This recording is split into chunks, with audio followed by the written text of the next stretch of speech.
That's We're so right good. now. When? No, I can't remember all the lines, but it was hilarious. No. When? Just a moment ago. We just missed it. What would then be Just now? now. Soon.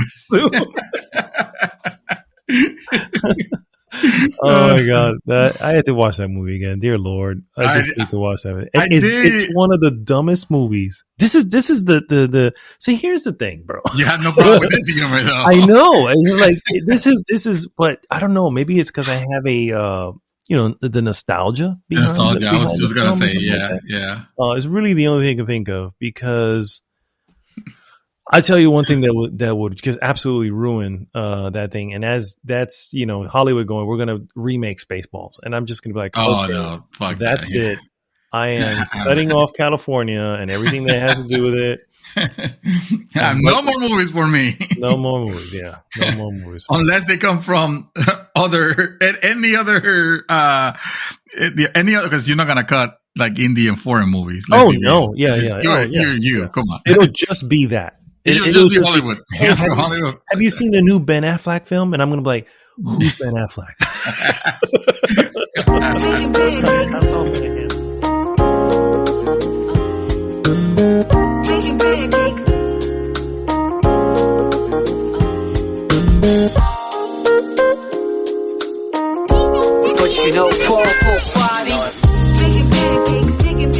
Welcome back, guys. This is Arnaldo, aka Mad Dog. That is David, aka Dream Twister, and this is The Real, episode 296 of GG's The Mouthful Podcast. As always, I'm not prepared, so now I'm rushing, looking for what the hell did I play this week? Okay, let me go. Let me open Steam, and that's right, nothing. Let me check PlayStation, and that was the one game that we're going to talk about. Oh, but yes. Yes, sir. Yes. Overall, sir, I just want to take a moment to say that we are early in January. It's cold here in Florida, and I don't like it. Nope. None of this. Yes. Yes. No. Listen. We are never cold in Florida. That's not true. Yeah, very few days we are. Yeah, let me fix it. Yeah, and let me enjoy it. Let me have my time. I can control this. I have a jacket on. I literally have a jacket on, and I'm enjoying the weather. I have a jacket on too, right now as we speak. Yeah, but you're miserable. And I'm in my home. I'm in totally my under your home. control. True, but I don't like the heat. I don't know about you. So first off, yes, so is the AC totally under your control during the hot months. Okay, I'm just throwing that out there. At one point, that would cost that costs more electricity, whereas my AC hasn't been turned on since the beginning of December. Actually, that's not true, because there have been a couple of days in December that I'm like, what the fuck? Like, why is it so hot? But no. No, I love it. Let me appreciate this right now. I mean, that I'm in the GGplex hottest room, which is the office room, and you've been here podcasting with me, and you know that this turns into a sauna really, really quick. So I'm expecting that at some point I'm going to have to open the window and let the cool breeze just wash in. And you should already be doing that. I don't understand. Why wait for it to get sweltering hot? I know, right? No, because then it gets too cold. Yes. You see, it turns. We have a problem. There is such a thing as being too cold. As a matter of fact, I experienced it 2 years ago when I went to Kansas and I saw snow for the first time in my life, and I was excited the first night seeing that white powder all over the streets, and it was like so awesome, and it lasted probably like 5 minutes, because then the tip of my ear started to hurt. Yes. And then I noticed, like, why is it that I can't feel my nose? And that's when it's like, okay, maybe this is too cheap. Let me walk inside again, because now, I was not prepared for this. I don't know how to handle this. And I'll admit, when I say I like the cold weather, this are the temperatures I'm talking about. I'm not talking about the winter snow hells that you used to live when you used to live in New York. Oh no. I'm not talking about any of that. I drove in not in snow, but the cold weather that will have the streets kind of like a little bit dangerous, and that was not fun. Because again, I've never done it. So at any time, my mind is already imagining like a 17 car pileup happening, even though I'm the only person on the road. But suddenly 17 cars will just fall out of nowhere. Yeah, isn't that how they it won't always see me. happen? That's how it always happens. You've seen those videos. There's like a storm, a snowstorm. And for some reason, people still feel like they can do 60 on the highway, and then all it takes is just one car to lose control, and bam, you have a pileup of like 30 cars, and it's so sad because you see them still like coming in. Yeah. By the time they realize there's absolutely nothing you could do, you're running on pure ice. Please be careful out there for our northern listeners that we have. All everybody up in the Great White North. Yeah, I was talking about South Carolina. No, I bet South Carolina gets cold. Actually, I bet it gets cold there. I mean, yeah, it's further north from us, and we're already cold. We're at 52 right now. So we're at 52. Oh, that's beautiful. That just sounds so good. Beautiful. Stop it. Stop it. Anyway, that's all I wanted to talk about as far as the weather, because it's a little bit annoying for me. I do enjoy the occasional cigar, and it's too cold for me to go outside and enjoy this. So that's a little frustrating. Other than that, thanks so much, guys, for tuning in. If this is your first time listening, please go to goodgame.rocks, join the conversation there, and of course, please like, subscribe, share the podcast with everyone. What we normally do is go into what we have been up to, move on into various news items, and then of course we finish with our hot topic of the week. This week's hot topic is why we sometimes don't want to play. This is exactly why. Yeah, why we sometimes don't want to play anything. We don't even want a podcast. It's like, hey, what's the topic? I don't know. I didn't write it down. Sometimes, yeah. What's something? Think of something real quick.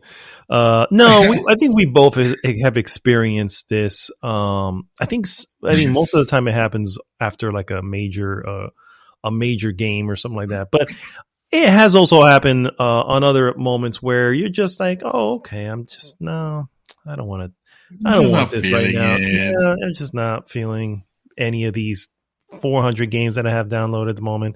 Yes. And then, you just move on. So we'll get into some of those reasons and what we normally end up doing to get us back into the groove a little later on in the show. But first, let's go ahead and start, sir, with what we have been up to. Mr. David Santos. Yes, sir. Okay, jacket's off because it's too hot already. I'm not joking. I had to take it off. I told you. Yeah, she cracked that window already. What have I been playing? Well, I know that every week I say I want to keep it short, and then it's like an hour and a half later when it's your turn to. Hour and 10 minutes later. But this time I'm really gonna keep it short, legit, because I haven't watched anything, and I have been playing very few games. I was playing Horizon Zero Dawn on PC, and just kind of like it's just kind of like taking the scenery because the game looks gorgeous, and you can imagine. But that was like there's a game that are beaten, and this close to a major release. Like I wasn't feeling on just going all the way, all the way with it. So it has been, it has been something that I played for maybe a couple missions, and then I'm like, okay, well, I'm bored, and hence the reason why we're having the topic that we're gonna have. I played a little bit of Chorus, and it was the same thing. It's like, yeah, I'm enjoying this and that, but I'm not feeling it. I'm gonna put it aside. Let me try to go back to Dark Souls 3. Whoa. Okay. And that's helped me surprisingly well, I must say. And I think the reason is, we all know why. It's that that release is not even, I mean, it's still a month away, but I can't wait for the new From Software game to be out, Elden Ring. Even though I do have my concerns and my reservations about the open worldness of that title, and I'm not, I know I'm very excited about it, and I'm trying to temper those expectations a little bit, because I mean, we have seen the Mighty Fallen so many times that yeah, it'll be tragic, but completely expected. Like, it wouldn't be a surprise if suddenly the reviews are out and people are commenting on it, and people start saying like how great the fighting is and the graphics and all that. But unfortunately, the open world feels like filler, and that could happen. Unfortunately, it's open world, and I don't mind open world games, but I don't need all my games to be that. And I think I spoke recently about how Halo, a game of which I'm. Well, a series that I've always been a fan of, I was a little bit underwhelmed with the open world aspect of it. And it usually happens where you have the open worldness just be an area for you to traverse without a lot of sense of like real exploration, Sometimes I have to give props to Ubisoft, of all the companies that I could be giving you props for. But sometimes their world, there are, I mean, say what you will about the genericness. I get it. Like, I'm not taking anything away from that. But sometimes I find it interesting to explore some areas, like, oh, I wonder what's in here. Kind of harking back to the days of Elder Scrolls or Fallout, where it's like, what's this shiny thing over the horizon that is marked on my map? Let me explore. Let me go in and check. So I like that. I don't mind those. Those are the better open world games, and when things get a little dynamic.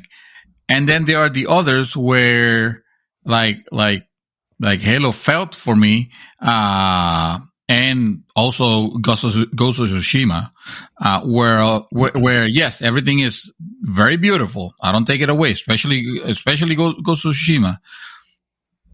But all I'm doing in the open area is just fighting the same way I fight all the other enemies. There's not much to explore, or there's not many interesting areas to explore, and I kind of got bored with that aspect of it. So I went back to Dark Souls 3 so I could at least say, well, you know what, if Elden Ring doesn't give me the good feels, at least, I know I can depend on this game, because this game is awesome. Well, Dark Souls is awesome. And it did very, very, very, very well what it was set out to do, which is, it's to give you that very, or not very, but fairly direct. Because there are areas that you can explore. You can go a little bit outside of your way. It gives you the illusion of freedom, but it's not totally freedom, right? Because you still need to take a specific path. But I think that I like that experience better than, well, here's an open world. Just go at it. Just go nuts. You could go anywhere and everywhere. I don't know how I feel about that 100%. It's just a quick sidebar. I did check out some of the early gameplay of it in what is Vatividia, who is probably one of the main guys. Oh yeah, Vatividia on YouTube is like the guy. Yeah, to for anything Souls. Yeah. I thought he was more. I thought he was more lore than anything. Like he was the lore guy. He is. He's definitely the lore guy. But he does do gameplay videos and stuff like that. But yes, I mean he is like the place you want to go to really get into the nitty gritty of the lore. Yeah. But yeah. So he did a video. I want to say it was probably 30 minutes long, just of some of the gameplay. And there are parts that look and feel within the open world area that look and feel like areas that where there are enemies. You can see them and you can avoid some or move past them. It never looked like he was getting lost in areas where there was nothing. I mean, obviously it remains to be seen. I think only a small portion of the game was open early on. That one, yeah.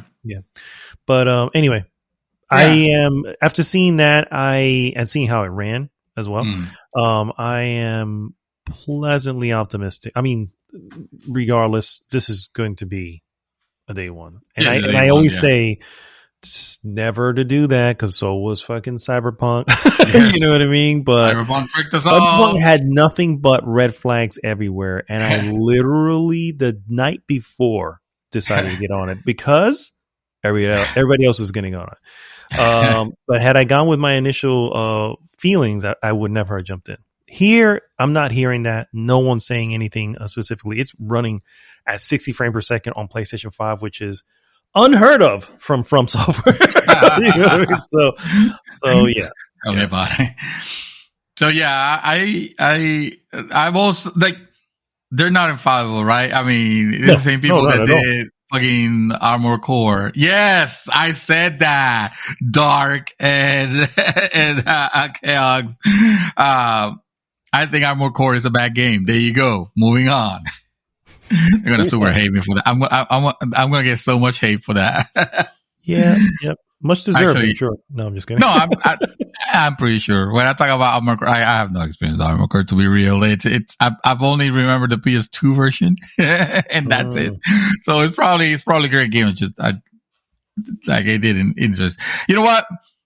Whatever, it's definitely going to be better than Steel Battalion. Remember Steel Battalion? I do. Yes. That was a front joint. And that was a disaster. Capital D. Yep. So yeah. Dark Souls 3 Game of the Year. No. It might as well be. You have the DLC. Have you gone in to do that? Well, I did the one DLC. The other one I got. Oh, right, maybe half, because I was soloing that. I mean, I soloed the entire game. I don't play, or I should say, I don't have anything against it, but I prefer to solo the experience the first time, and then after that, like. Then I wouldn't mind, having people join it. But I feel those games, when you play with other people, it kind of like trivializes the game. So I don't want it's so much. It's so much. I mean, it does trivialize it if you are like, when I went back in and we started playing, who were we playing? I don't remember what it was, but we were playing someone else's game. Mm-hmm. And I had already finished the game and reloaded it. And now I'm at the very beginning. So, that in many ways trivializes it, because there to be fair, my understanding is that the enemies and bosses are stronger, but I'm coming in as a level 118 to start to the beginning of the game. Mm-hmm. Yeah. So even stronger, I'm still like, I'm not dying on any of these fights. I'm just and on top of that, I also have that edge that I've been, from the end of the game, right? Because by the time you get to the end of the game, you're dodging and blocking, precisely, as you need to be. Bring that to the beginning, and I was just flying through. Actually, I think, it was part 1, Dark Souls 1. I never actually went back on Dark Souls 2. Dark Souls 1 is the one that I restarted. So, And then I was just like, and it was kind of fun. And then I got to Sense Fortress. I was just like, I don't want to go through all this again. Sense Fortress is just a pain in the ass. I mean, not that I couldn't beat it. It's just a pain in the ass. And it's just knowing the pain in the ass. You got, that area. I probably would have gotten to that and felt like it was a wall. It's like, yeah, I did it that one time. That's it. Yeah. I did it. But yeah, no, the Soul games are, to me, they're honestly not games that I want to play co-op. You know, it'll be nice, yes, to do it after the fact, after beating or whatever, but I don't want to have the experience. Like, let's say we encounter a boss and, suddenly we're at it and we're fighting this boss. How am I going to feel? How am I going to know if I defeated the boss? Maybe you're the one that whacked it the whole time and all I was doing was being, a distraction, for it. And yes, you might argue like, well, that's what it's about. It's about teamwork. And it's like, well, yeah, but I want to see if I can take it up by myself. I want to see if it's possible. And that's why, if I'm going to have the test, I'm going to have the fucking test, Yeah, no, it makes sense. So, but it's not, that's not nothing to say against, co-op games because, as I will let you talk about, we actually played, an amazing, oh yes, an amazing, co-op game, that is free right now on PSN. That game, is called, Deep Rock Galactic. Yep. Deep Rock Galactic. Yes. I'm going to let Mad Dog speak to it, so that I really don't take much of your time. But I'm just going to say that I didn't know, I only knew that the game was overwhelmingly positive on Steam. Gee, I wonder how I learned that. Mm-hmm. Probably because Mad Dog took my face and just scrubbed it against the monitor screen and said, read it! What does that say? What does it say? What does it say? What does it say? And we had a great experience, with that. And then, excuse me, finally, one of the things, that I was going to mention, was that with Elder Rings, I pre-ordered the PC version. And what pushed me to that was like, I was thinking like, maybe I should pre-order the console version, because all my friends are pre-ordering, the PlayStation 5 version. And that's where all the tests that came out and were saying like great things about it. Yeah, because it wasn't From Software who did the PC versions. Well, actually, I take that back. They did the PC version of the first Dark Souls, and it was not good. No. And they had to go back and sort of apologize and say, there's not much we can do. It ended up being the damn modding community that went in and fixed it. Yes. So that says a lot. About what potential PC version you may be getting. To be honest with you, when I saw, and even Dark Souls 2, when you play it on PC, you're a little bit like, and this is, this is not all it could be. Dark Souls 3 was definitely an improvement in the right direction, and I was pleased with it. It was not perfect, and then it ran. It ran fine. It ran perfect. All right, and some will argue like that is enough. That's all he needs to do, and I agree that it is that. It doesn't have the PC supports for that 21:9s and like the other PC jerkness, but at least it runs stellar, Yeah. And all I can wish from Elden Rings is that it ends up being as good as a PC port as God of War is. Mm-hmm. I have been playing God of War. I started playing God of War because it was released last night. I was playing the PC version of God of War. Finally, it's out. It's just finally you get to play this game that you've never played before. I know, oh, exactly. Oh no, wait, that game came out in 2018. That game's too old. That game's too old, you know. Well, I'm not saying it's too old. Stale games. I know. They do go bad after or something. There is a Best Buy date on them. So they have their expiration date, exactly. I mean, who wants to play fucking God of War? Fuck that. The game's nasty. Fucking no. In no way whatsoever. Dude, I have to tip my hat to the programmers over there at Sony, wherever it is, Sony Santa Monica, or is it Nixis, or is it whoever is handling the PC port version of God of War, of their games in general. But I will say they were a little rough at the beginning with Horizon, even though they patched it and they made it perfect. The other one, the one with the zombies. No, I'm sorry, the freakers. Thank you. Got a little bit better, and Death Stranding was freaking fantastic. And fucking God of War, just like it teaches a lot of PC centric developers how to make a PC game in the sense of the features, in the sense of how it performs, how the game runs. Because it turns out, you don't need, I mean, you want to run this on a beefy system, but you don't need like a monster, you don't need a $3,000 monster to run this thing.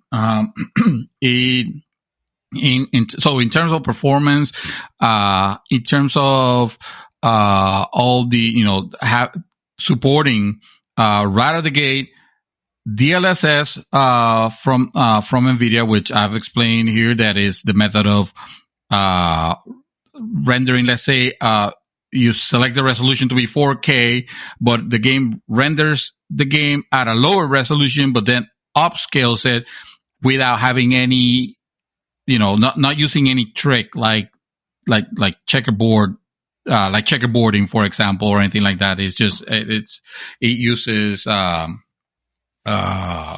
artificial intelligence to kind of prep that. Okay. And you can even select like the level. You can select like how much of how little. It doesn't matter because it still runs amazing. It has that option, but for AMD users, which are the Radeon cards, the ones that are not NVIDIA, for those who don't speak the PC language. I mean, like it's a difficult language. I mean, God, I'm still stuck in Excel for It has the Excel option, like if you want to just turn it into a spreadsheet. Actually, it looks beautiful. A little checkerboard at that point, but hey, at least it runs, right? Exactly. No, dude, I am so fucking impressed that games are coming out. The Sony games are coming out like that. It also has perfect support for the DualSense. I guess the DualShock. The DualShock is also that. Like, you don't have to set any, there's nothing hacky that you have to do other than just pair the Bluetooth and boom, you have the game with the proper prompts, Mm-hmm. So let me tell you how weird it is to play God of War with an Xbox Series X controller and with Xbox prompts, with the button prompts, like press A, B. It can, even though I know exactly what those buttons are, I'm still confused when he says press X to I think it's to have Atreus shoot the arrows, and no, you mean Xbox X or PlayStation X? Because PlayStation X is Xbox A. Like, I don't know what you're asking me to do. Like, I swear, dude, a couple of times I found myself like, wait a minute, which one's the button? Like, for a split second, because it'll show you, press X. You're thinking, and it's not like it shows the X on the, on the sacred symbols. Look, it's not the blue X. Mm-hmm. It's just seeing the X. It makes you think like, oh, you mean, sure. Yeah. It's at the bottom of the pad. I got you. Yeah, I got you, fam. I got. Yeah. Why am I jumping or running or whatever is it? No. Another one is just an aside. The X is just everywhere. You know what I mean? Because even on Nintendo the Switch, it's all the way to the top. I'm like, what harebrained idiot put that shit up there? I know. Oh my god, that makes me so angry not to have the Y button on the top. Yeah. PlayStation people are being like, Y button? What the hell are you talking about? Y button. What are you talking about? The C button next? Like Nintendo has the C button? No, I haven't put a lot of hours, but obviously this is a game that I've already played and beaten. It is good. Dude, it feels like, and this, obviously this is gonna be a little bit exaggeration because this game came out the other day and it looks amazing. On consoles, it looks fucking stellar, especially that patch that makes it run at 60 frames per second on PS5. I didn't realize just like how cool, how much of a difference does it make to have that, that difference. You can notice it, and I'm playing it almost like if it was, some sort of remastered. Even though again, it's not gonna be that leap. Like, I'm not trying to fool anybody. All right. It's not that it's a leap, over the graphic. These graphics are already gorgeous as they are. I'm just saying, hey, they fucking nailed. If there was a reason to, if you wanted a reason, for example, if you are a PC player, and you wanted a reason to try the game, let's say you've already played it on PlayStation 5. If you've played it on PlayStation 5 recently, then probably not. Cause I mean, the experience, it's not going to be, that much of a difference unless you're interested in benchmarking PC. But actually I didn't notice. I don't think it has a benchmark tool. That's okay. It doesn't tempt me. 1 out of 5. No benchmark tool. 1 out of 5. Fucking, yeah, exactly. What kind of freaking, wait a minute. Doesn't Horizon, no, what am I thinking? I was going to ask you, doesn't Horizon have a benchmark, on console? Why would it have one? I just remember seeing that and for some reason not being surprised at all. Thinking, oh yeah. This is where you get the benchmark. Which is dumb because all consoles run the same. There's no reason to benchmark it. You already know what the speed you're getting. Oh, that's so dumb. Anyway, God of War PC. Every time there's a big title like that, you're kind of concerned about, okay, how they're going to do it. Are they going to do well, or are they going to do a mediocre job? If it's a mediocre job, but at least it still runs great, then mission accomplished. I give it. I just say, hey, don't expect fucking, if you have a widescreen or a super widescreen, like, don't expect that.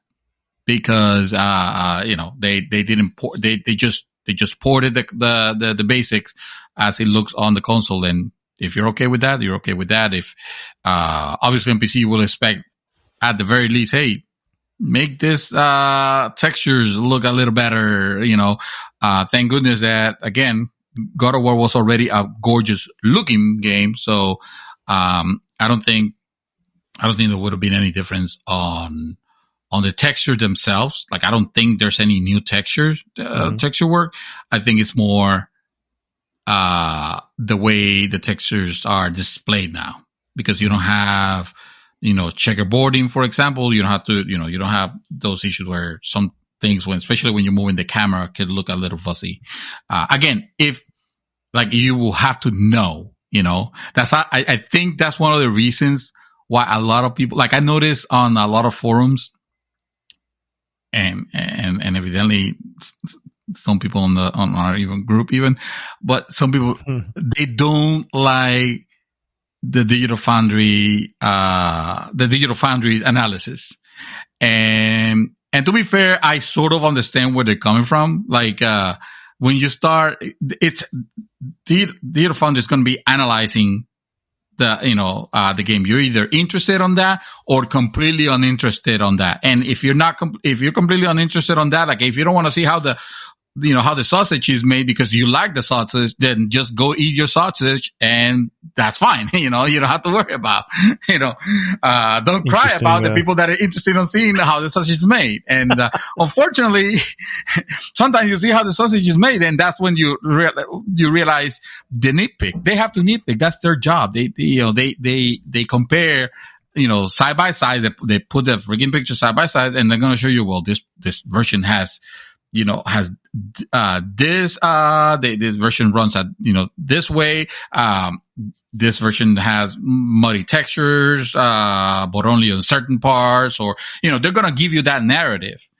And some people just fucking hate that narrative because they will either take it as an insult, like if it was just, console warring or PC versus console, and vice versa. Or they honestly don't want to know how the sausage is made. So they rather not know, not be nitpicking at portions of the game. And I respect that. That's like me with spoilers. I don't want to know, like literally, I don't even want to know about your opinion about a movie. I'm not even going to ask you if you liked it or not. Because I don't want any hint of having any expectation. Some might call that crazy, and some might call that clinically crazy. And, I will agree with you both. But just the same way that I will agree with people that, hey, I just don't want to know. I don't need to know that when I go to this particular portion of the game drops down in frame rate, cause I might experience it and not care because I'm so entertained with the rest that it's not going to bother me. But guess what? Now that I know it's there, now it's going to bother me. So that's fair, but not the part where, people immediately start thinking that, they shouldn't be comparing the two because the two are incomparable. It's like, well, what else are they going to compare it to? The Xbox version of God of War? Like, is there anything else that they can do that doesn't make it, look in your eyes like there are dick wavering, or something?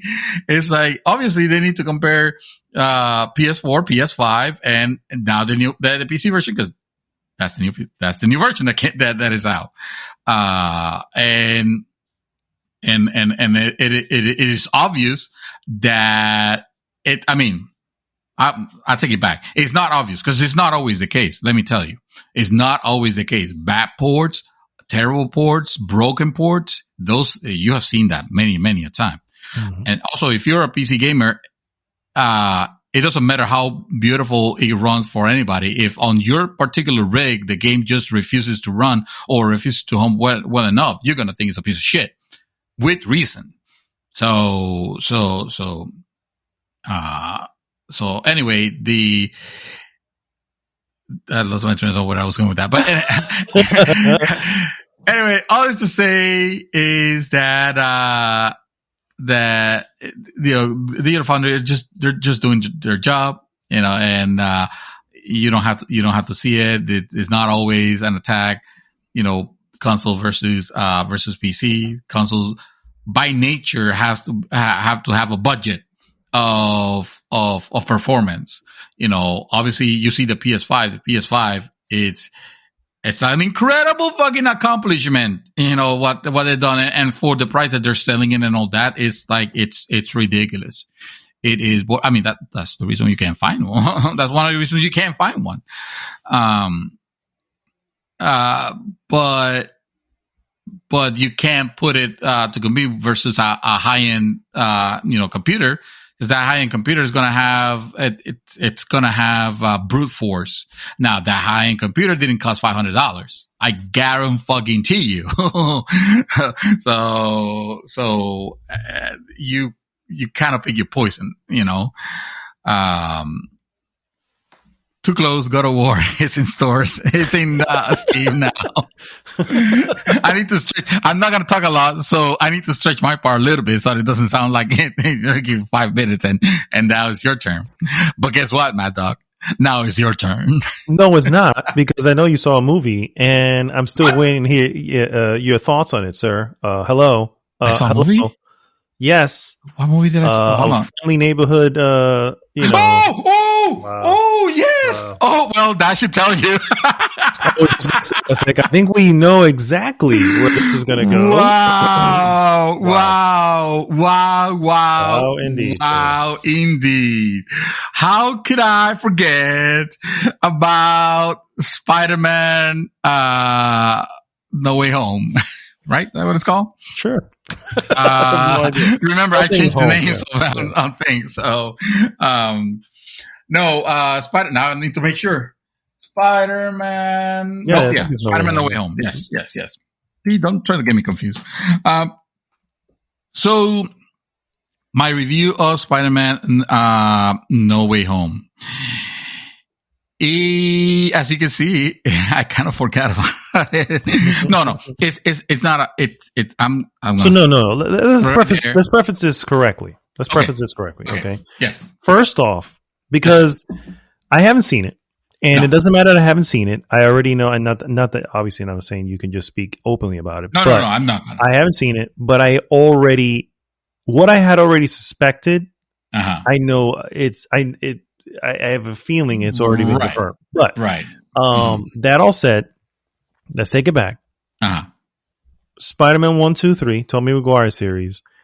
How many of them, if any, did you ever watch? I watched Spider-Man 1. Okay, so just Spider-Man 1, no 2, no 3. Okay, no 2. Amazing no Spider-Man, which with the second one, I can't remember his name, Andrew Garfield. No, how many of those did you watch? Not even a one. Okay, I did. There was only 2, I believe, if I'm mistaken. Sure. Yeah.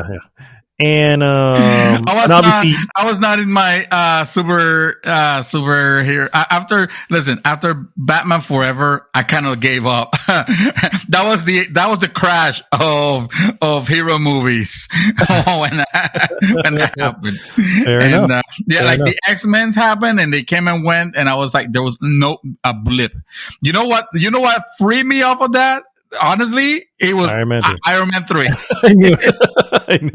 It was Iron Man 3 was the one that freed me up with that. Yes, you guys heard me right. Iron Man 3. Not even the first. Or not even the Avengers. Oh, the Avengers, exactly. Yeah. Not even that. So with that said, I know that you saw, in this case, all of the Tom Holland Spider-Mans. Yes. And everything else he's been in at this point. Now that we have the background, go. Okay, perfect. I'm good. By the way, I appreciate you doing that, because it needed to be prefaced because obviously there is a lot of nostalgia, and I mean, you guys saw the seen the trailer. Obviously you got enemies that like I wasn't even aware. Oh, they were from the other Spider-Man. Okay. Mm-hmm.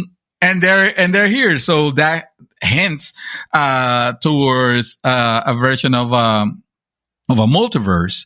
And also we've known, Spidey with multiverses. We have already, gone through that, gone that route. So with that in mind, and I'm not don't worry guys, I'm not gonna spoil anything that hasn't been on the trailers or anything like that. I will just say that this movie is enjoyable. You should watch it with proper expectations. And what I mean by that is that I got the feeling that because it was doing so well when in the box office, that extremely well. Right. It's breaking records since the pandemic. And Yes. it's like, whoa, that's real. Yeah. I went to see IMAX. I did IMAX for this thing. And you should temper your expectations, because this is not going to be, this is not the same type of movie as a, I don't even know what an Avengers, I guess, sure. Those movies that it just, because of so many people, like there's so many people on it and you're tracking like everybody and this thing seems so crazy and it's like they have the moments, they have people crying and, like it's not that. To be honest, like I thought this movie was going to be like it's gonna, start and finish stronger just because of the way, the second one was, when I say the second one, which one I'm talking about? No, there's no way. Far From Home. Thank you. So I liked Far From Home. I didn't, I don't put it like, it's not like high on my list of my favorite, Marvel movies, but it was, certainly more enjoyable to me than the Spider-Man, the first one, From Home, whatever is Homecoming. There you go. I know it has home somewhere because at this point it needs to, they need to drive the point home, Okay. The next one they're doing is Homeless. We all know. So that's what. Because they're no longer with Marvel. Oh, exactly. Yeah. That's so cruel. Oh, no. Yeah. So I'm still gonna say that I enjoy Far From Home more. I want to say that that's still better, in my opinion, than No Way Home. And the reason for that is because the way Far From Home ends, you think that No Way Home will pick up from there and it'll be like freaking crazy. Well, it is for like the first 10 or 15 minutes. After that, it falls into like, that same, school trope of, not trope, but the, how the other Spider-Man, this other two Tom Holland Spider-Mans, they really want to drive home get it. They really want to let you know that, he's a kid, he's a student, and he's still dealing with, I don't know, puberty. What the fuck? No, not that. He's a young adult. He's a kid. So it falls into that. It was like, okay. So here, it is. They're just doing how is the stake, the stakes that they seem like they rose to the roof with the end of No Way sorry, they're confusing now. Of Far From Home. It quickly settled down on this one. That is not to say that it gets resolved. It's not like it gets resolved real quick, like right there. Obviously the movie is going to touch it on the fact that, hey, everybody knows who Spider-Man is now. Hey, but like it almost goes normal a little too quick before he ramps it up again. And like when he ramps it up, it's fine. It has like the fighting sequence. They look very good.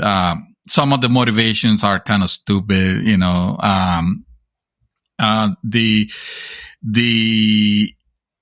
obviously the whole thing with the enemies from the other verses, it would be interesting to the people that have connection, that experience. Mm-hmm. That what? They have the connection to them. The connection, exactly. I don't have that connection, and even though I did recognize the fact that, hey, it's cool that they're doing this, but it wasn't like, it's not an oh my god moment, to me. So that's why I think it's also going to depend, like, how much do you like Spider-Man and the Spider universe overall, and if you're okay with Tom Holland and his performance and all that, like, you're gonna be okay with it. You're gonna be right at home and here with this one. But I am not on that same boat, and obviously I can't talk too much about the plot or anything else. You guys know that well, you got to give a rating, though. Yeah. Doctor Strange makes an appearance. As far as a rating goes, it's a 3. Okay, it's a good. So it's good. Oh, right. Yeah. It's good. In no way I was going to say this movie is like bad or mediocre or anything like that. I think people are hoping for like an outstanding movie, like, oh my God, like this is amazing because they're doing, what we all, thought we were going to do, or are they, or we're just this lead, and, once I don't know if finish, people are expecting it or already saying it, because I have plenty of people on my timeline who are consistently praising it because they've already seen it. So, right. I personally, I want to see it. I obviously don't. I'm not an idiot. I do want to see it, but it doesn't sit on the list of things that Just insulted everybody else that don't want to see it, that have no interest in seeing it. I mean, you just insulted. I'm sorry. It's true. Yes, you're an idiot. I don't know why you wouldn't want to see it, regardless of anything, unless you're, just. Don't, and you're not into movies, then sure, then we'll go with that. It currently sits at 93 Rotten Tomatoes, out of 377 reviews. So that means roughly only 26 reviews were bad. Were bad or were bad? No, were bad. 26 out of those 377. So there's over 300. That's great. That's cookie talk. If they say, whoever's saying this movie is bad, it's just searching for clicks. That's true. Or it's not their type of film. You know what I mean? So it comes down to like, but if you're not, it's not. I think when you go to watch Spider-Man, I think that's like a voluntary choice. Like you know what you're doing. You know what you're getting into. It's true. Like, true. If it becomes not your type of movie, then what were you expecting exactly out of it? So I think the only criticism that I've heard, and I think it's a valid criticism. Now, will that completely tank the film? I mean, I guess, that's in the eye of the beholder. The criticism is, as you mentioned, we have gotten into just nothing but nostalgic filmmaking. You know what I mean? Mm-hmm. And again, just a few of the negatives were this really, really holds on to a lot of the past, for better or worse. In this case, for those few who didn't like it, it was for the worse. Mm-hmm. You know what I mean? So I hear you, though. I hear you. I'm not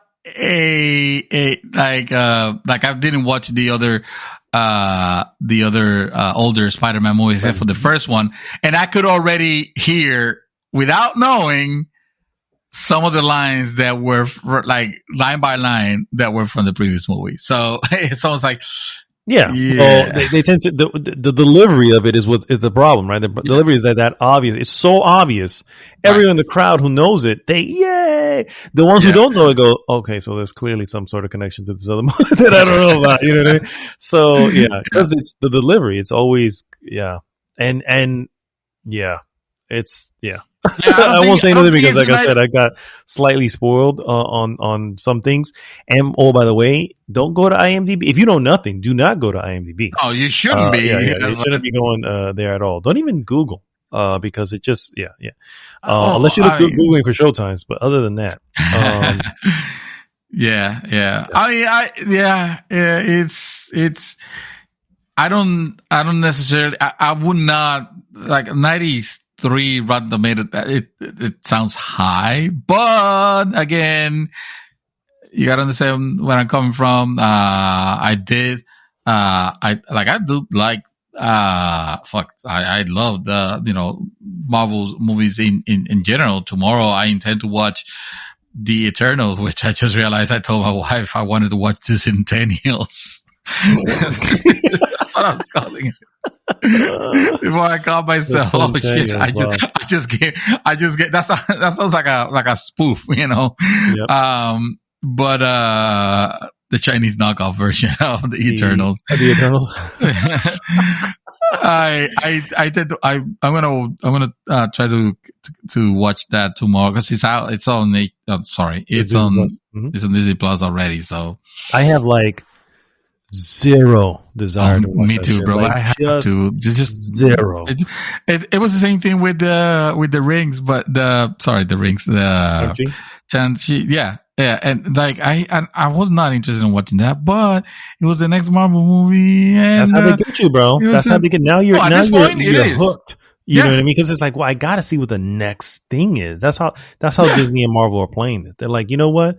We may not get everybody to the theater, but we'll get everybody eventually. Yeah. So I will tell you, something, and this is absolutely not a spoiler, unless you find production companies and movie and those parts to be spoiled. But they didn't have any qualms of making sure that you knew that.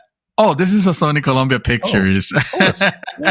You know, and you're like, you're expecting the Marvel, you know, the famous Marvel fanfare at the beginning of the splash screen, but, no, Sony's gonna let you know this is a Columbia Picture movie. And that was it. But yeah, 3. All right. Good stuff, sir. Completely forgettable. Don't even waste your time because I didn't even remember that I watched it. Unfortunately. It got 3.0 and it only got saved by Mad Dog. Otherwise, I would have even mentioned it. Yeah. We would have been entering the next segment and it would have just dawned on you at that point. Wait, I forgot. At that point, I need to interrupt the next segment to actually, to talk about it. Throw it in there. Because that never happens, right? Yeah, exactly. So I've interesting to the fact that this hot topic that we have going on for this week, but this week I have dabbled in many a game. I want to start with that and I'll work my way back to actually, you know what, let me get rid of the movies first. I'm going to talk about the movies first since we're kind of already on the movies and let's get the boring part out of the way. There's nothing here that I feel like I should, you know, this should take time. Oh, thank you so much for beer. Oh, wonderful. Beer time. So the first one I'm going to talk about is a movie called The Guardians. Not of the Galaxy, mind you. Yeah, not of the Galaxy. This is a Russian film that it is basically their Avengers. Really? Yes. And I would invite you to bring up the trailer so you can just kind of see what's going on. Is Natasha Romanoff on that? No, or anything like that? Believe it or not, no. They totally should. Somebody forgot to send her a memo. I was going to say this might as well be the Guardians. Yeah, this might as well be what is it? What was the movie she did? The Black Widow movie. Yeah. Might as well be that. First off, getting right out in front. This is not a good movie. The reason I watched it is because I remember hearing about it and it was free for the record. I can watch this for free. Actually, if you can see, you can watch it free on IMDb. And I remember it's meant to be, I guess, a comedy, but it's got some action, it's got some special effects, some of which is questionable, some of which where I'm like, all right, that actually looked all right. Yeah. But overall, it is not a good. I mean, it is the epitome of a bad film where in the sense, you know, you have these quote unquote guardians. You got to bring them together because there's this force that needs to be dealt with. It turns out that these guardians were like experimented on by this person who we're needing to stop. So of course that gives a motive for them to join and try to take the dude out. Dude, this looks like Street Fighter the movie. It might as well be. Actually, no, Street Fighter I think is better than this. So anyway, it is some dumb shit. This is all. I mean, there's some effects here. I mean, yes, some effects look good. Yeah, Yeah, arachnid robot taking down a helicopter. I'm like, hey, that looks awesome. And also there is a building that looks like the Orlando eyesore. Oh, wow. I got blown up by a jet. Yeah, this I can see why it'll pique the interest of, well, let's at least put it on. Yeah. But I can definitely I left it playing. Like if I got up to go get a drink or hit the bathroom, I never stopped. Didn't care. Yeah, I left it playing. I was like, all right, what is what? And to be fair, it didn't matter. The story was, so minuscule that you could just put it together when you got back. Oh, that's probably what happened. It's a video game. It's a video game story. Yeah, exactly. Anyway, that's The Guardians. Not going to spend time on that.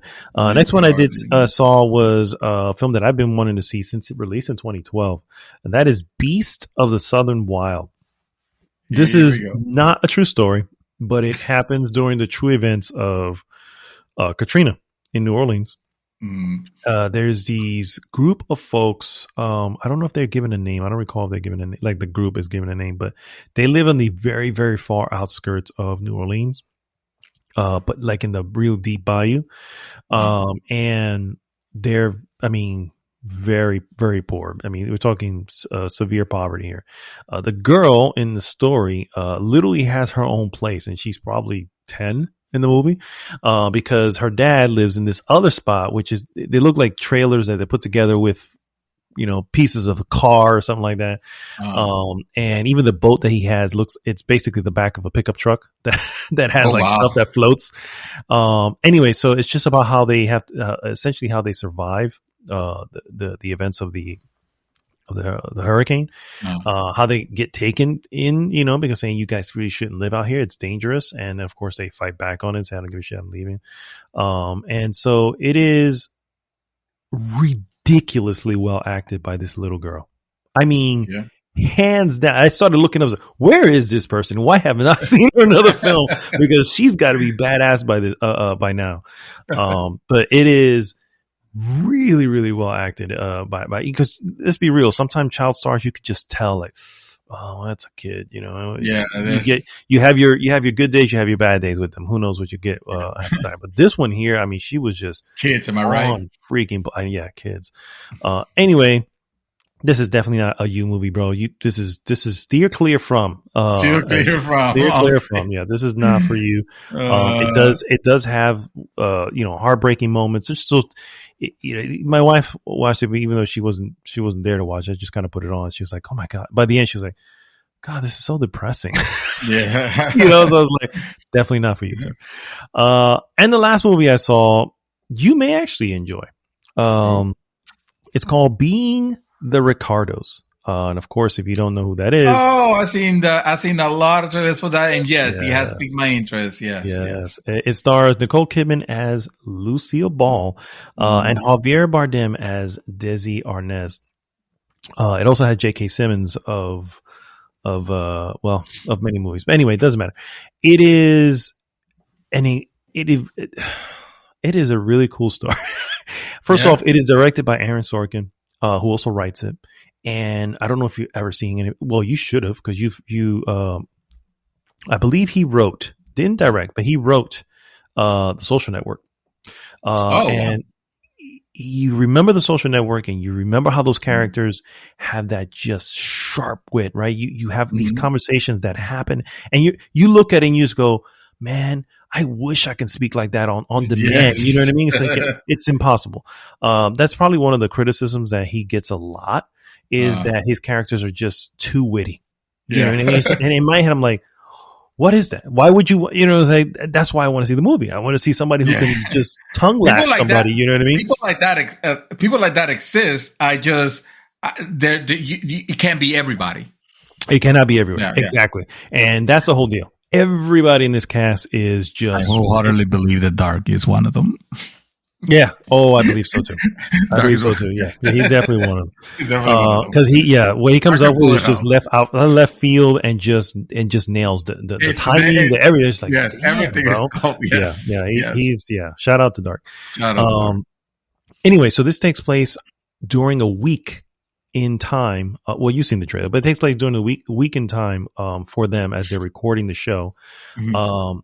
It does some flashbacks, some flash forwards. It's easy to tell what timeline you're on. So it threw my wife off a little bit, but only because she was looking at her phone a few times. And I was just like, if you're going to look away, that's your fault. If you're going to You know? watch a movie, Exactly, put the phone away. Oh, dude, you have to lay the law. At this point, no joke. It's like, listen, we're going to sit down. We're going to watch a movie. We're going to put the phone down. Or we don't watch anything. Yeah, because that works. Yeah. Especially with your wife. Yes. Yeah, because that works. Anyway, so it is actually very good. Javier Bardem does an excellent job as Desi Arnaz. Nicole Kidman as Lucille Ball. I mean, fuck. You know what I mean? It's just legit. You get a little bit of how she saw every show. She was rewriting stuff as it was happening. Because this is back in the day where you have the script. You within the week, you have your early script reading on Monday. You have some preparations on Tuesday, some rehearsals on Wednesday, whatever. And then Friday's when they record it. And that episode gets aired on that following Monday, which is what TV used to do, basically. So as she's consistently adjusting and changing and really questioning, you know what I mean? Which is something I never even thought of, you know, and she was questioning is why would she do this? You know what I mean? And of course, the writer goes, well, it's funny. It's like, yeah, we get it's funny, but it has to make sense. We don't want to treat viewers like idiots, you know? And so, dude, really, really good stuff. Really, really good. I definitely, I recommend this one for sure. Is it like, no, because every time, it is like the trailer will come up every now and then I'll be like, yeah, that sounds like an interesting story.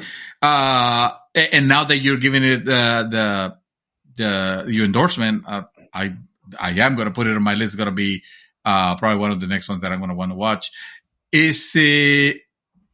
So is this considered like a based sort of on a true story? On a true story, kind of like The Social Network, but obviously exaggerated when it needs to be. Pretty much exactly the same. Yeah, it's okay. All right, then you have people. Jam, then, son. You have people talk. There was a section in time, and this is a true story, so this is not really a spoiler, but you know, it leads to the events of the film is where someone mentioned this is at the height of I Love Lucy, where it was, and it explains how popular it was at the time.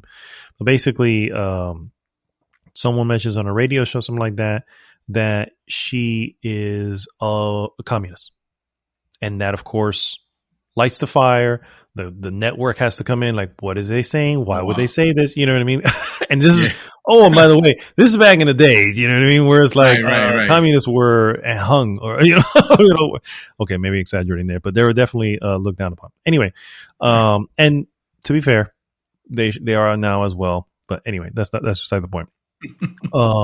So that kind of leads to the events in there. And of course, there's this fear. What are we going to do? Is the show in jeopardy? And blah, blah, blah. Yeah. And anyway, really, really well acted by these guys. And I recommend it. I definitely recommend it. Definitely. Yeah. Okay. All right. I guess I can give scores. My bad. The Guardians, I'm going to give a 1.5. For special effects. For the special effects. Because I was like, you know what? Russia's trying. Props. You know what I mean? And so Beast of the Southern Wild, I'm probably going to give a good, I'm going to give that one a 3.5. I thought it was really good. And this one here, I'm on 4.0 for sure. I thought this was great. Okay. Really good stuff. I love the acting, love the characters, love the writing. Really good stuff. Moving on to games. All right.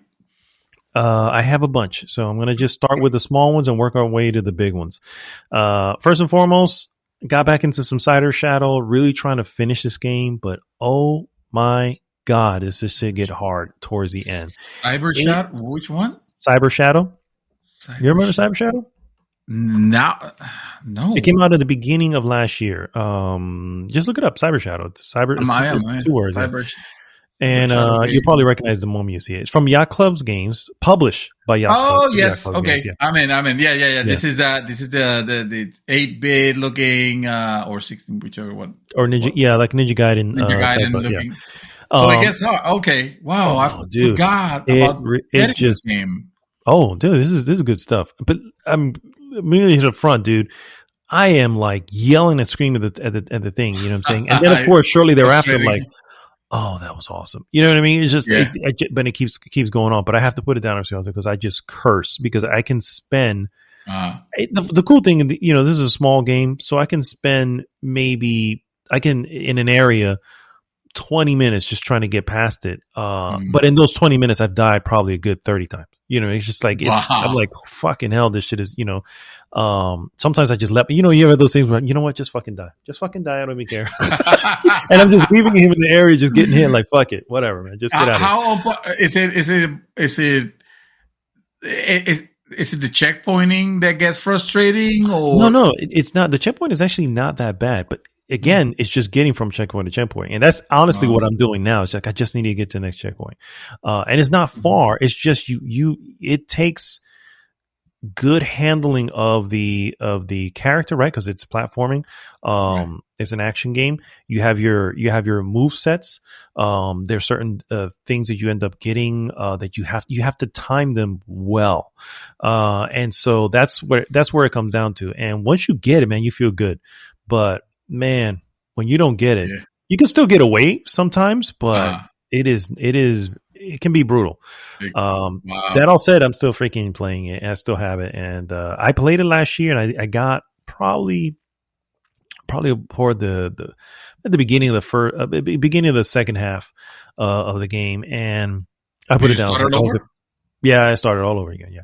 Mm-hmm. Which wasn't that bad. It's like, it sort of came back. The moves and it's like, oh, okay, I remember doing this. But then you are unlocking other, special moves and stuff like that. You get into the later stuff and it's just like, motherfucker. But it is a pretty game. And I really, the music is really good too. I don't know if I ever put this one on the list for our best music, but man, I forgot. This one definitely was a snub on my part because I was like, fuck, this music is really good. And anyway, that's Cyber Shadow. Still playing that. Because I was playing that, I jumped back into some Blazing Chrome. And oh my god! Yeah. Because it's so organic the way that one thing led to another, and it gets better.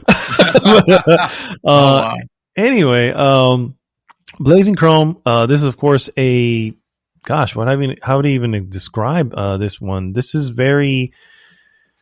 Almost like Contra, but much more, more heavy metal.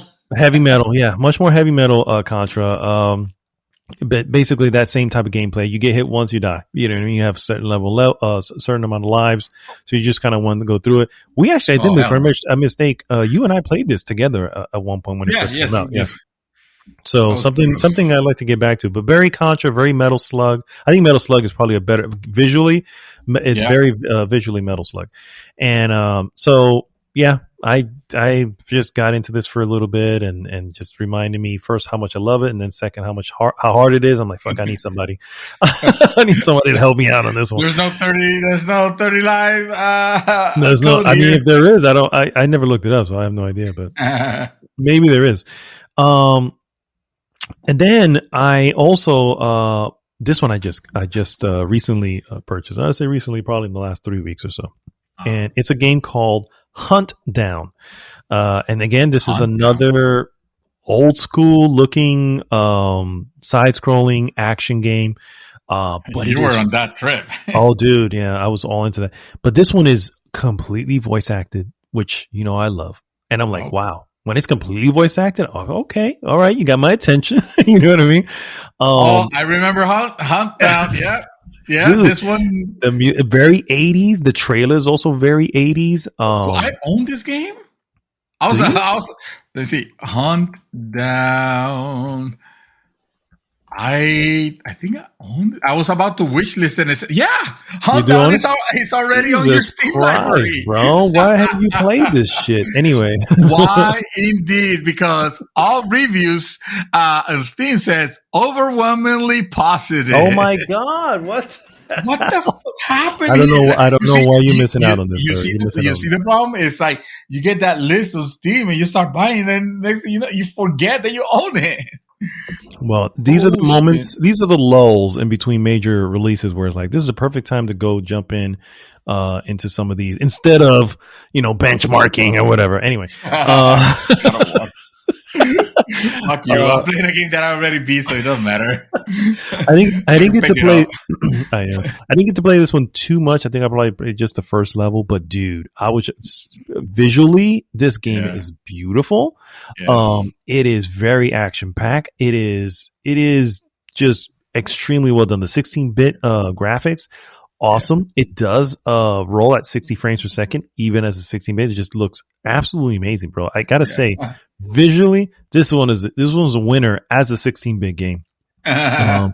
And anyway, action's pretty cool. Very meaty sounding guns and stuff like that. Very 80s. And I'm really digging this one. Very This one. hectic. There's a lot of shit Yeah. flying or rolling or exploding. Yes. This is definitely not one of those you die immediately. You have a health bar. The health bar is significantly long, believe it or not. So there's a good amount of the gameplay lasts. It's not one of those just, oh, I died, let me start over. Oh, I died, let me start over. None of that. But it is, dude, really cool. Really cool. I enjoy it. I want to really dig my teeth into this. I didn't, because fucking Cyber Shadow was frustrating me at one point. So let me go to something else.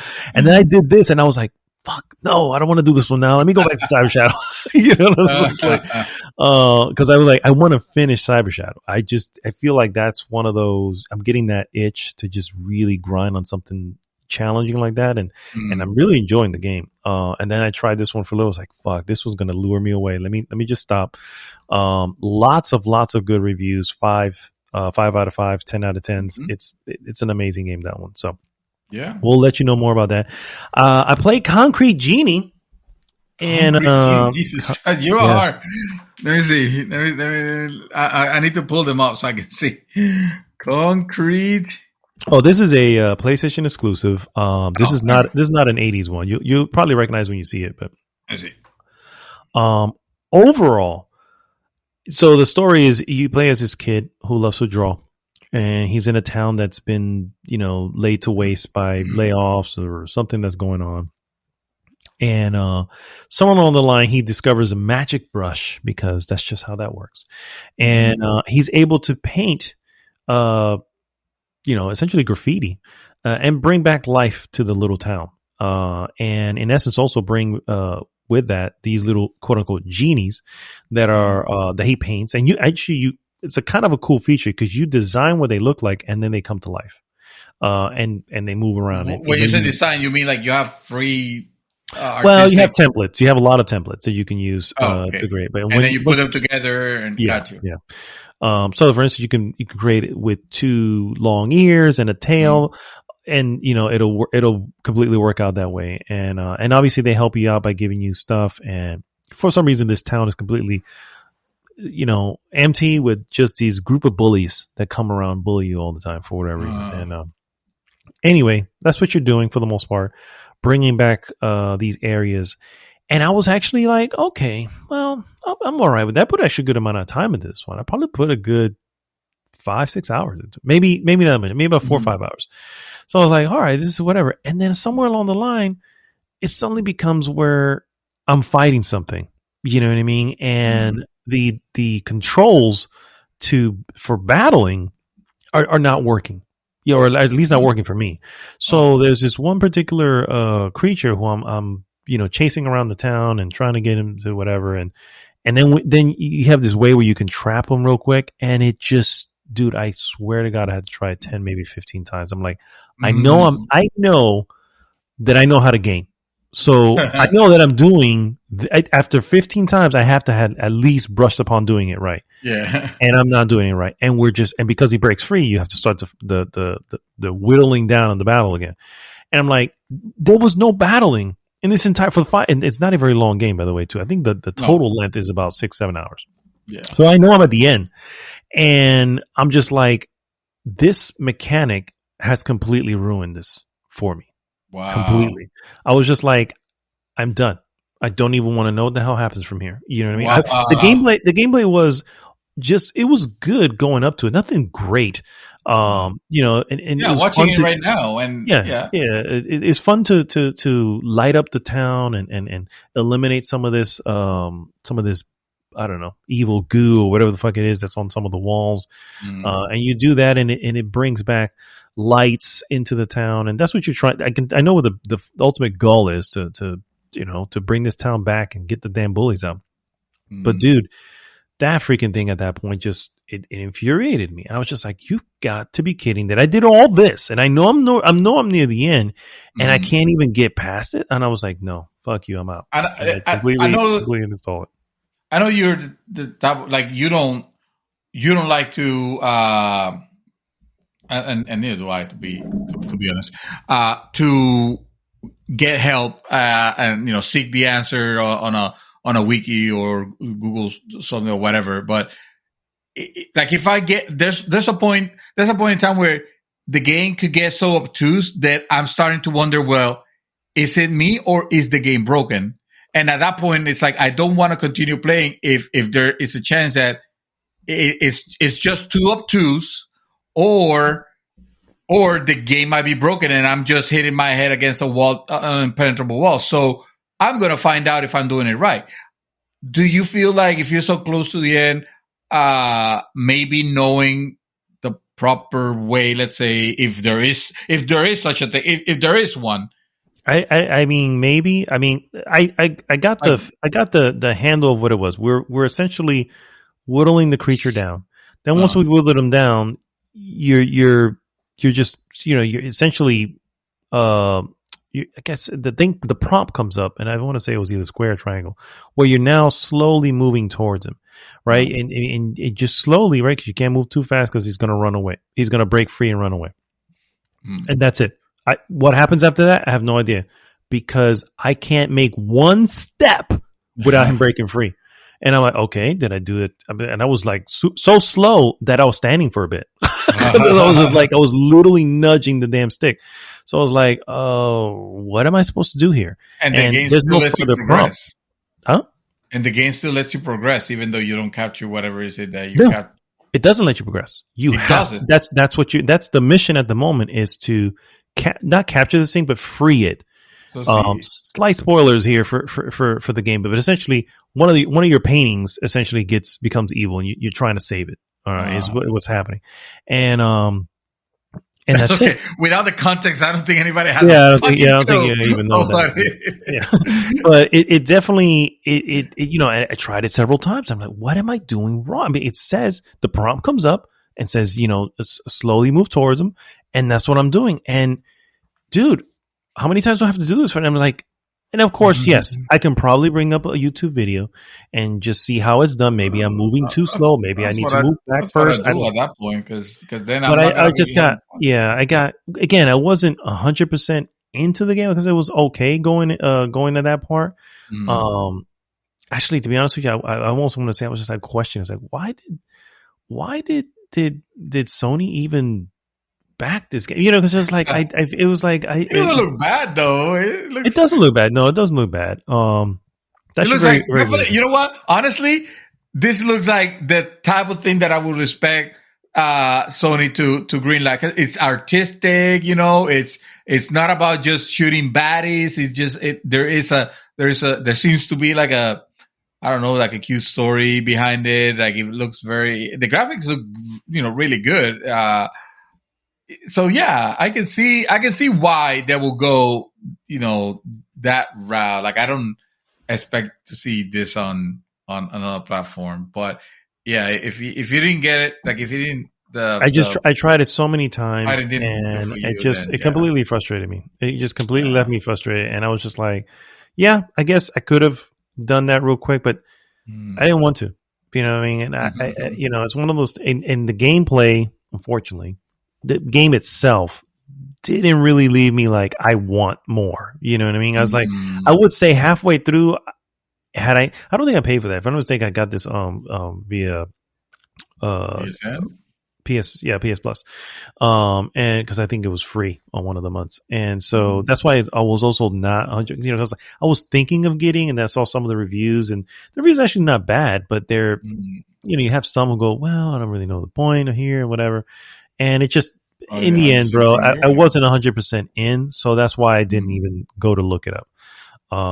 But it did frustrate me. I would say you've got to be, what frustrated me the most is you got to be teaming up to this point in the game.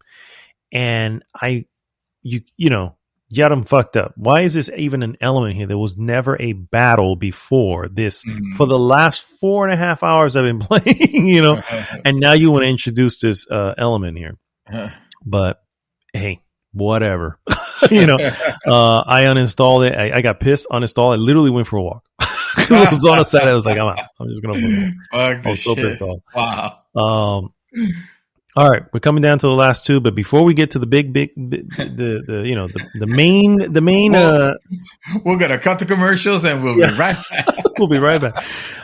So there's a game that I've been playing on my quote unquote PC.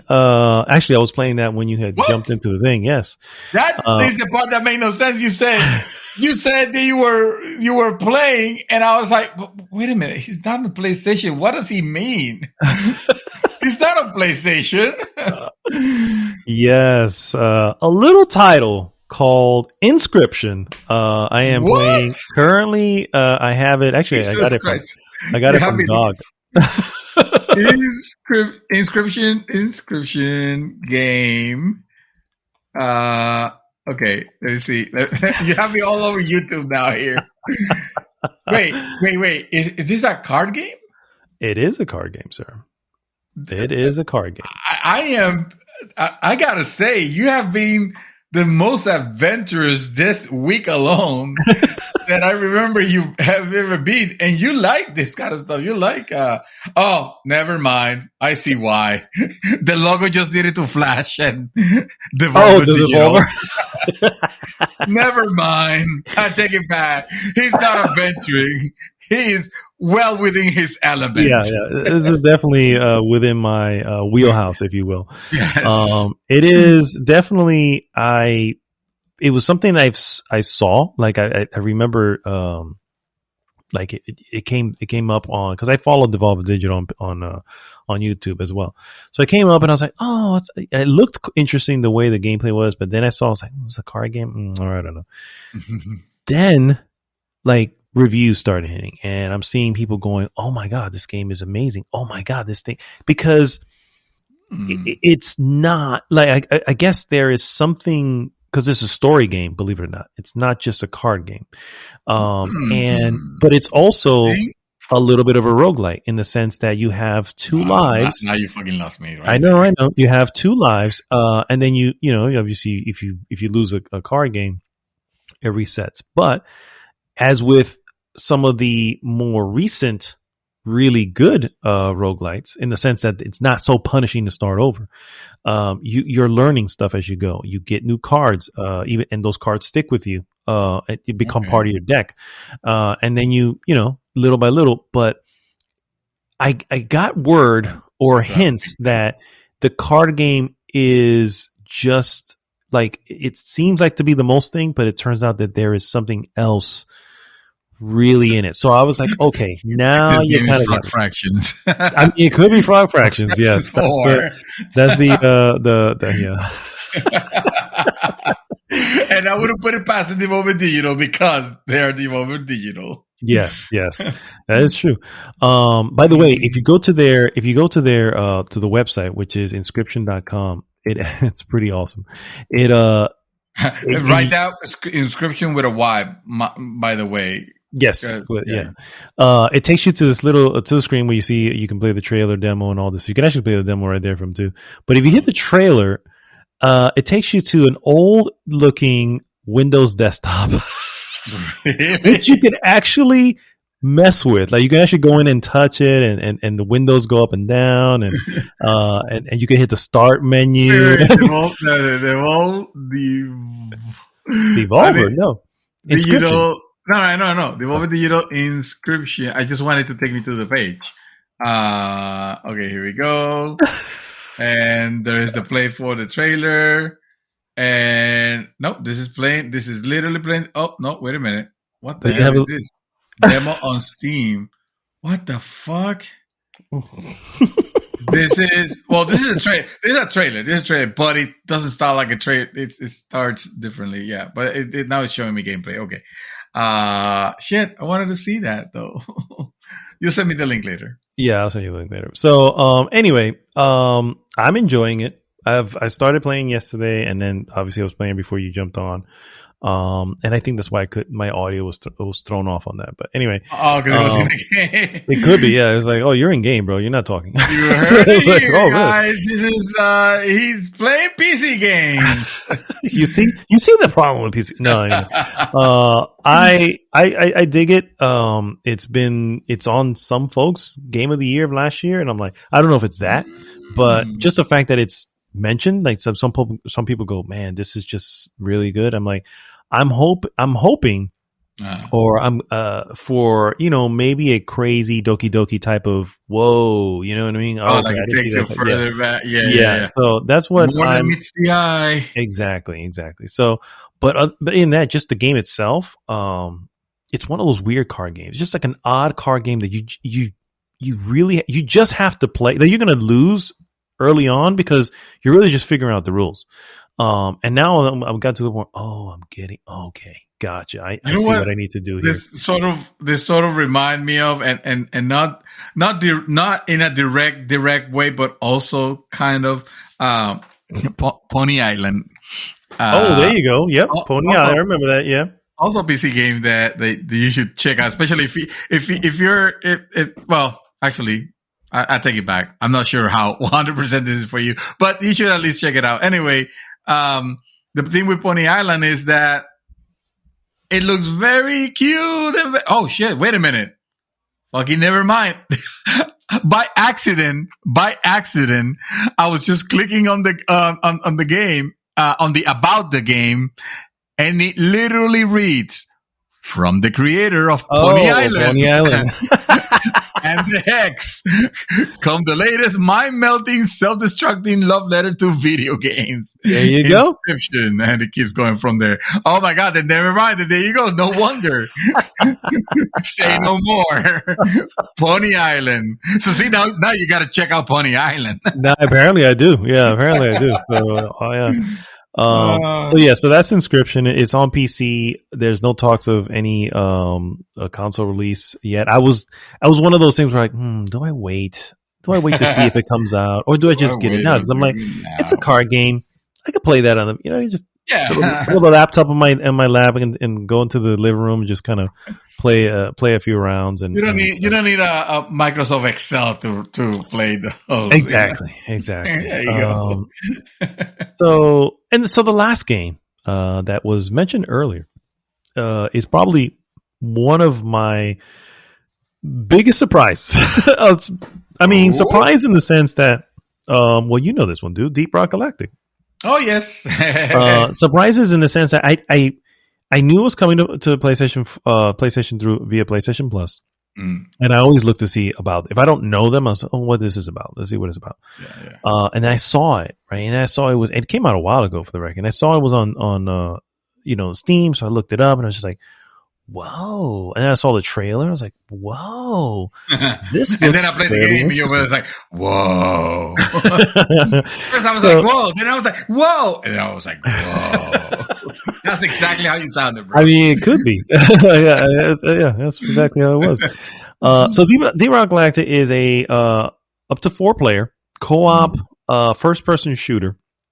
And it takes place in basically a hostile alien planet, if you will. Oh, wow. And you play as some dwarves who are essentially miners. And I don't mean like young people. I mean like miners. They're mining the planet. Yes. We're not playing with miners. Yeah, exactly. They're space miners, if you will. Space miners, and so those are legal. Yeah, you go in and you essentially are mining for gold, for gems, some minerals. Sometimes you're setting up stuff. And then you have to get in and you do your stuff and you have to get out. You have to get extracted. Very similar to Helldivers. Actually, I would say this is basically a first person Helldivers. Helldivers was more, isometric top down view, but very similar. You call in for, supplies as you need them, which could be weapons and stuff like that or ammo. You have friendly fire. So you got to be careful, that you're not hitting your own folks. We have to, for the record, you and the four of us, sir, we really have to get better at communication because that shit gets hard fast. The thing that, I'm on top of the thing with the stuff on it. Yeah, it's so bad, dude. It's so bad. We did a stream, and the stream went on. It was almost a 4-hour stream, which by the way is on our YouTube channel right now, and also on our whole 4 hours, right? Both. Yeah, I had I segmented out that one mission because I wanted to highlight that mission because it was such a hilarious mission. That mission was fun. That mission was great. Yeah, that was really. But the whole 3-hour segment is 4-hour segment. It's almost 4. The whole thing is available there. And I was watching some of it too, some of the early stuff. And I do want to jump back, but I'll talk about that a little bit. The point is that I had way more fun than I thought I was going to have. The fact that the levels are completely destructible, and it's just like, man, it's so freaking cool to be able to just do that. You have your different roles. I was the engineer who can do what do you call it, the turrets, set up turrets. My weapons are not the greatest. I have a shotgun, and which really is not that great because of the pump action, load and pop. You were the gunner. So you had I had a fucking minigun, and I was just like destroying and grenades. You have grenades as well. And grenades, yeah. As a freaking engineer, my grenade was that little dancing thing that basically distracted. The distraction grenade. Like a hologram. Very useful. It did work out. Yeah, I wish I would have used that in that mission that we didn't. Probably would have helped out. Enough. Yeah. And so then you have the digger, which was Chaos, and he basically has 2 drills like on his hands, basically. That's his suit, and he can just drill through anything, and it's just awesome. Really fast. Instead of excavating slowly with your pickaxe, you can just make a hole anywhere. Exactly. He also had a flamethrower, which really helped out with a lot of them because they were weak to fire. And then of course you had Dark, who was the scout and had basically this awesome grappling hook that he's able to basically Batman around the fucking caves. You know what I mean? Bat caves. Whoa.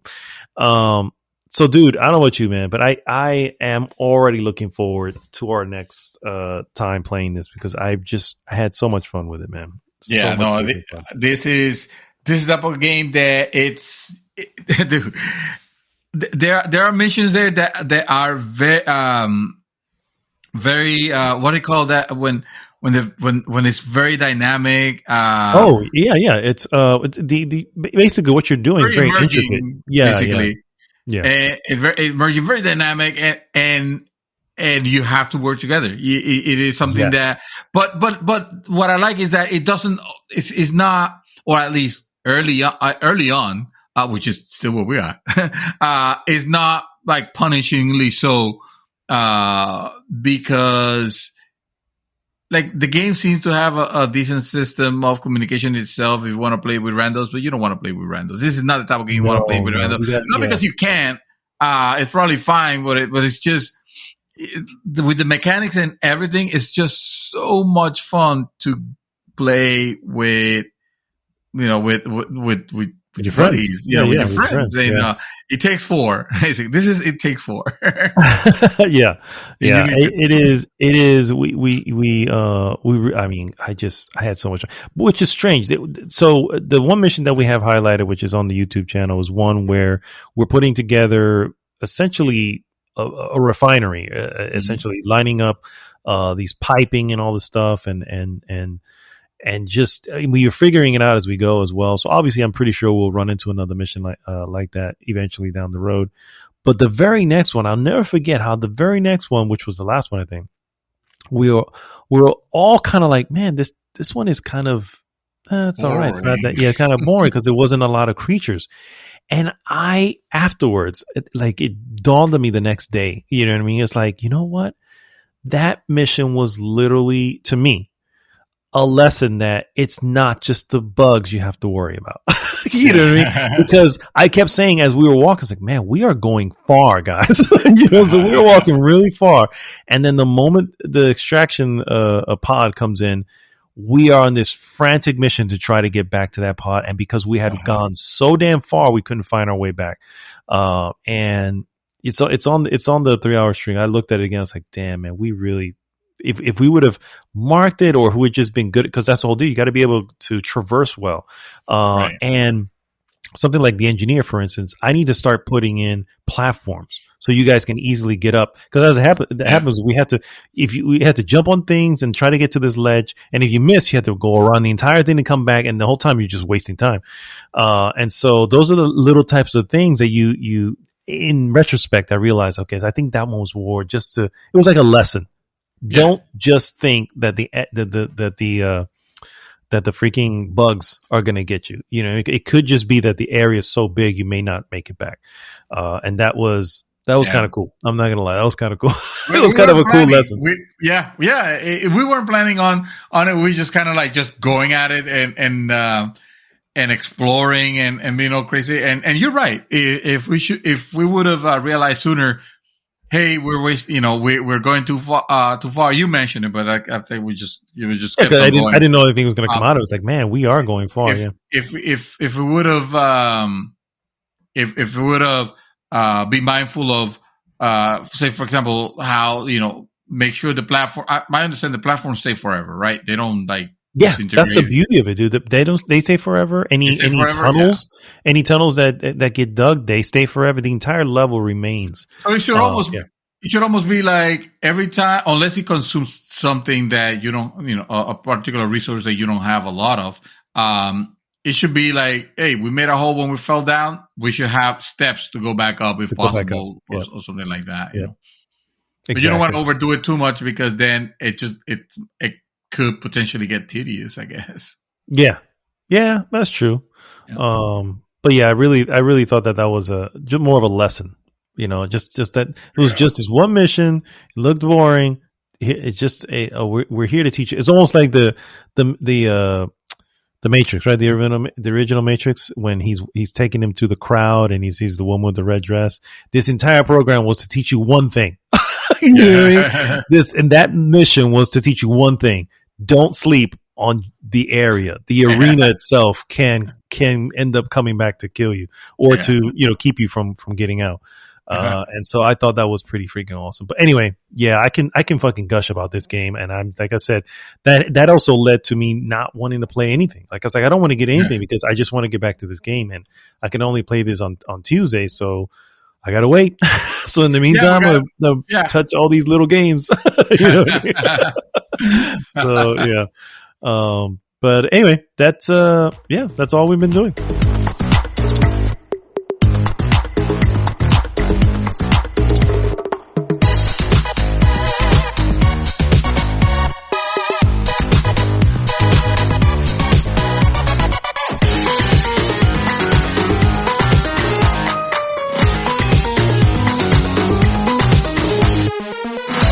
And we are back, guys, and it is now time for, wait a minute. What? The Mouthful's Games Radar. Yes. Oh, that is still happening. Yes. That is still a thing, my friend. A couple of games I wanted to mention, and I know you and I, Mr. Dreamy and Mr. Mad Dog, are not excited about this particular one, but it is coming out, and it is from a major franchise, so it's important to mention. And that, of course, is Rainbow Six Extraction, coming next week to PlayStation 5, Xbox Series X, PlayStation 4, Xbox One, Stadia, PC. Sorry, Switch, nothing for you. And I think they dodged the bullet anyway. Yeah, they may have. Yeah. If anything, they're like, no, thanks, man. We're okay. We're good here. Ubisoft Exactly. joined. Hey, it's I heard it was gonna be day and date on Game Pass. So that tells you their confidence level on that game. I was going to say, it also tells you the willingness for Microsoft just to say, sure, we'll pay for you to be to come over here. Really get over it. It's hard. Yeah. Is another Ubisoft joint? Now, watch it be like fucking the Like the next hit. best thing. The next best thing, and we didn't even see it coming. I don't know about that one, but yeah. And then of course another little title that I had my eyes on, and I don't know if I'll ever jump on it, but it's on the watch list, if you will. And that, of course, is River City Girls. I don't know if you remember River City Ransom. You remember River City Ransom? No, not at all. Not even a little. You're looking it up. Oh, that's hilarious. It's on Steam. It is on Steam, yes. River City Girls is a from Way Forward. It is a spinoff from the old River City. But anyway, Are you serious? Yeah. This is River City. Oh yeah. Now I'm looking at it now. It's like, okay, River City Girls. All right. Yeah, coming to PlayStation 5. It's one of those beat 'em ups, but obviously with girls. So anyway. Steam. Wait a minute. So this is out on Steam already. Why? Oh, yeah. This game was released on evidently on September 2019. 2019. Yeah. Yeah, and I never heard of it. So Kel Surprise. it looks cool though. It looks like the reviews are. It says very positive. So yeah, it's a beat 'em up. It's an old school beat 'em up. Obviously, did you ever play River City Ransom? On Nintendo? Yes. I did. Yeah, it was very bad. I was more of a Double Dragon. I mean, so was I, but this is early. This is before Double Dragon, but yeah. Anyway, those are the two games on the games radar for next week. Let's go ahead and move into the useless news that you can use. And I'm going to go ahead and start with the craziest news that I have heard so far about a game coming out very soon. That game, of course, is Dying Light 2. And according to the developer, they claim it takes 500 hours to complete 100% of the game. I'm reading this off of Video Game Chronicles. It will take players around 500 hours to do absolutely everything in the upcoming zombie open world game Dying Light 2. According to a tweet from the game's official account, comparing the time commitment to walking from Warsaw to Madrid, the tweet drew criticism from players questioning the validity of this estimated completion time. First of all, I don't even know how you would measure this, but that's beyond me. The account... They are the developers, so they should know. But I mean... yeah.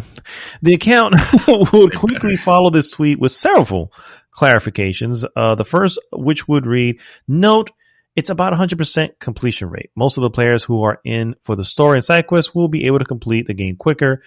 It will still be a solid experience, though. And then, of course, sometime later, in response to the large outpouring of players, the account, quote, retweeted the original image with more context for what a normal playthrough would be, stating that it would be roughly about 80 hours. They actually says somewhere along 20. Well, they say 20 hours just to complete the campaign. Just if you're booking it, if you're doing the side quests, it's like every side quest is like 50 to 60 hours or something like that. And then every side quest is 50 to 60 hours. Oh, you mean altogether? Okay. Right. Altogether. It's one side quest. We're going to be here for the next 50 hours. No, Jesus Christ, no. If you complete all the side, I thought that was like completely understood. I don't know how that could be. I just immediately got that. That's what I heard. Yeah. And then, but it's anyway, it's still hilarious that, what they were originally intending to do was to hype the game more and to get people excited about, oh, this game you're getting so much game, bro. You have so much, you have 500 hours worth of content. And then they realized that, gamers were like, what?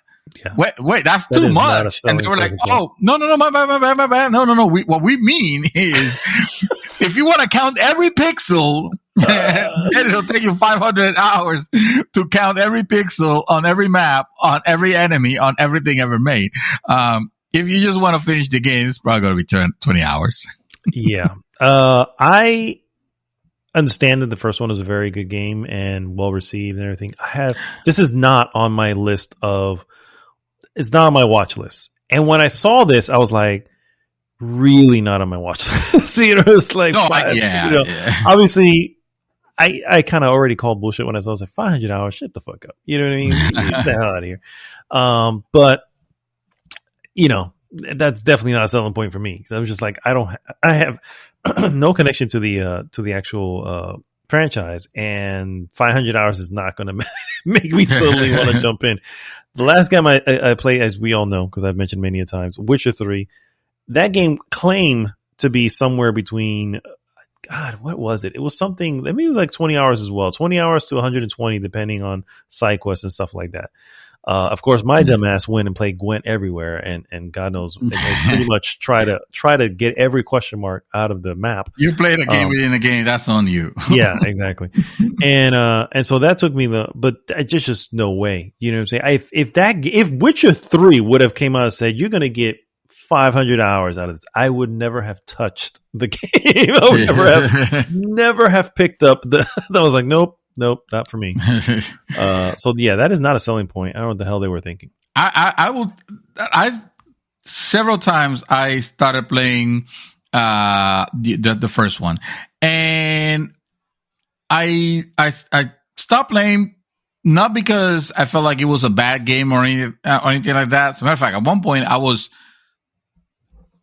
probably, let's say, maybe like 10 hours in, and it was really good. The not just the verticality, but the attacking zombies and having your resources being limited, meaning that you need to be smart with how you approach certain areas. Like, you can just be, just shooting everything, every zombie, because there's always going to be ammo packs everywhere, Mm-hmm. It's not super, super scarce, but you got to think about how you spend, how do you spend your ammo?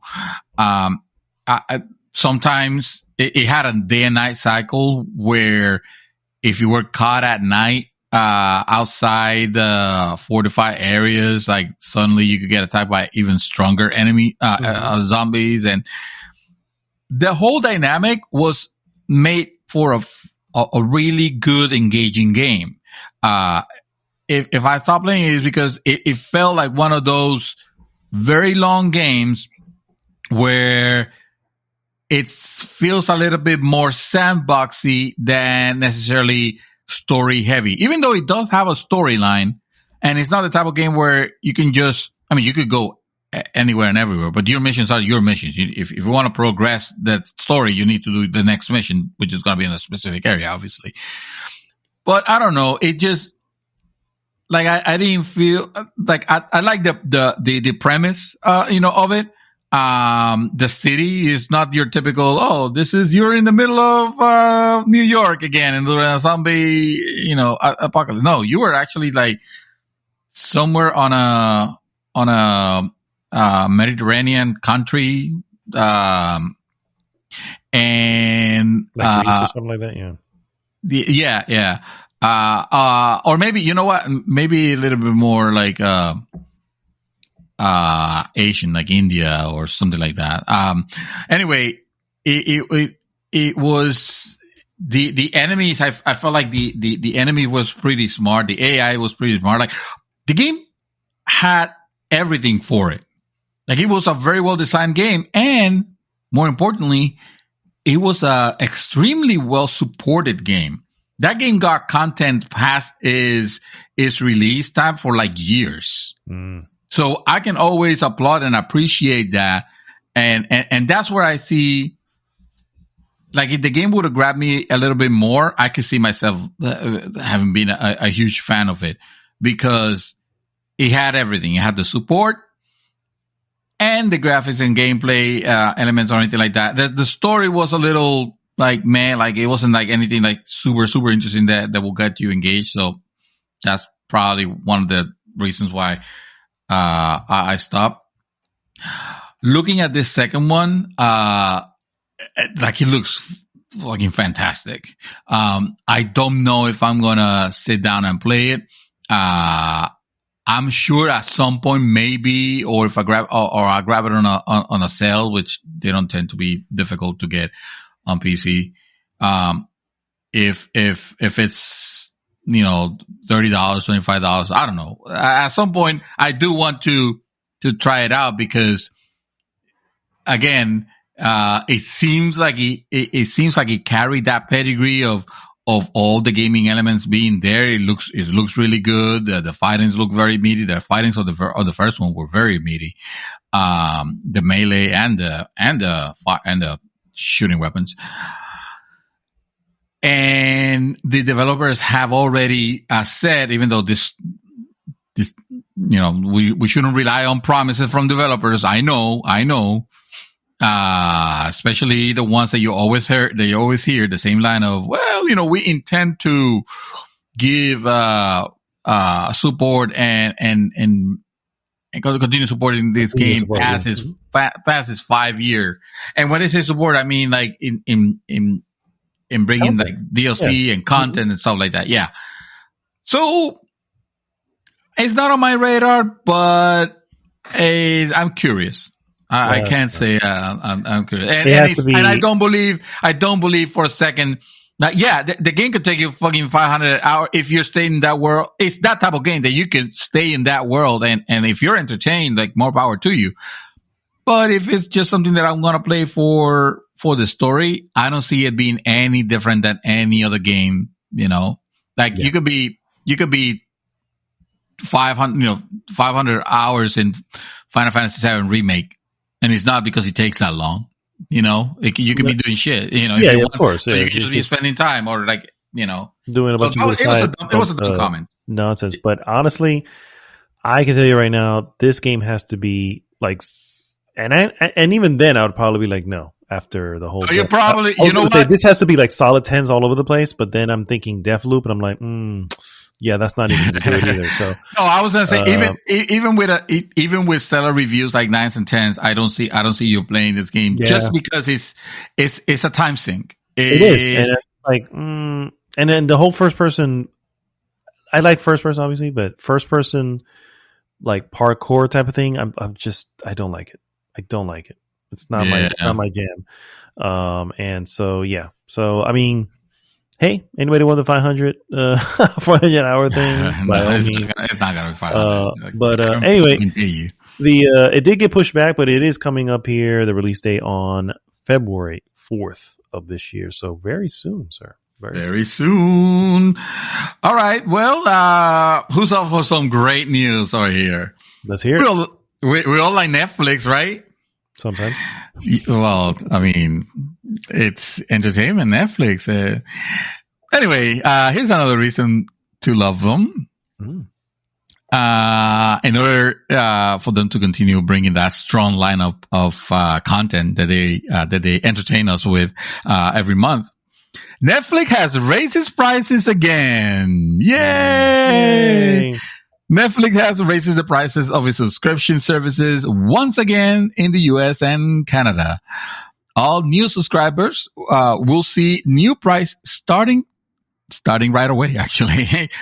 As of right now. As of right now. It says as of today, but I don't know when this was 7 hours ago. Yeah, today, Friday. Mm-hmm. There you go.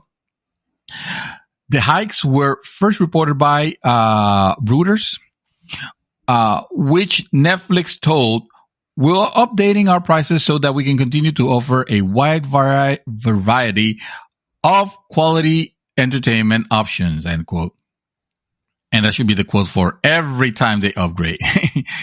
The new prices are as follow, and this part caught me by surprise. Basic, one stream, 480p, from $8.99 to $9.99. That one alone caught me off guard because I didn't know that Netflix offer an option for streaming at fucking 480p, which is like yeah, they do. Below standard def. Or standard def is like, where am I watching this on the fucking Nintendo Wii? I was trying to think of the what was the name of the Wii 2? The Nintendo Wii 2. Yeah, not the Wii U. The Wii U. There you go. Completely forgot the Wii U. The Wii 2. There you go. I'm watching that on the fucking Nintendo Wii U gamepad, I guess. Standard, which is 2 streams maximum, 1080p, from $13.99 to $15.49. And premium, which is what I bet most of us have, 4 streams at the same time, 4K, from $17.99 to $19.99. So $2 more. $2 more. In the Canadian, the prices are $16.49 for standard and $20.99 of the Canadian dollar. Yes, the Canadian for premium. Moose, Space whatever it's called. I don't know. Yeah, the Canadian NFTs, and basic is a change at $9.99 Canadians. I don't know what they call $9.99 cans. What the hell is the Canadian there you go. Money? It's probably like Canadian dollars. I think it's called a loonie. What? Canadian money is called credits. They're called credits. They're the more futuristic. I know, they're all the way. No, they're trafficking. I mean, they're trafficking. It's nickname. Okay, so it's called the Canadian dollar, but its nickname is the loonie. The loonie. Okay. $9.99 loonies. 9 loonies and 99 pigeons. I don't know. The last increase was in 2000. Standard went from $13 to $14 in the year 2020. Sorry. Oh, shit. The 2000s when they started. In 2020, it just feels like 2020 just feels like 2000 at this point. Thanks for catching that. And before that, in 2019, from $11 to $13. One imagines they waited until January, so no one can say they raised the price 3 times, 3 years in a row. Lol. Yeah. No one can say that. So no one can say it. We can still say it, but it wouldn't be exactly. It won't be true. Yeah, exactly. Technically, it won't be true. Yeah, it would be just outside the truth. Yeah. The pandemic has seen something of a historic increase in demand for TVs and movies. And while Hollywood is still trying to sort out its strategy, Netflix has confidently doubled down on a winning formula and slip its customers the bill. Which we have gladly paid. While nobody likes to lose another buck a month, the value proposition is hard to deny with the platform's seemingly endless selection of increasingly international productions. The breakout Squid Game is one example of a show that probably would have never been made. Indeed, the creator shopped it unsuccessfully for years without Netflix deep pockets. I happen to agree. I don't think you would have seen something like Arcane,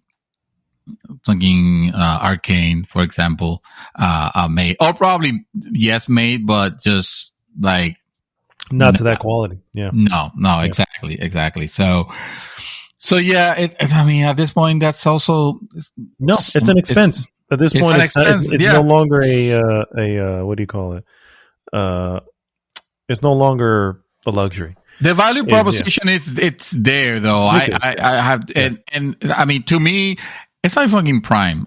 Prime is expensive. I pay for Prime, but I use it so much that they raise the prices, and let's not fool us. They're gonna again at some point, probably this year. Mark my words.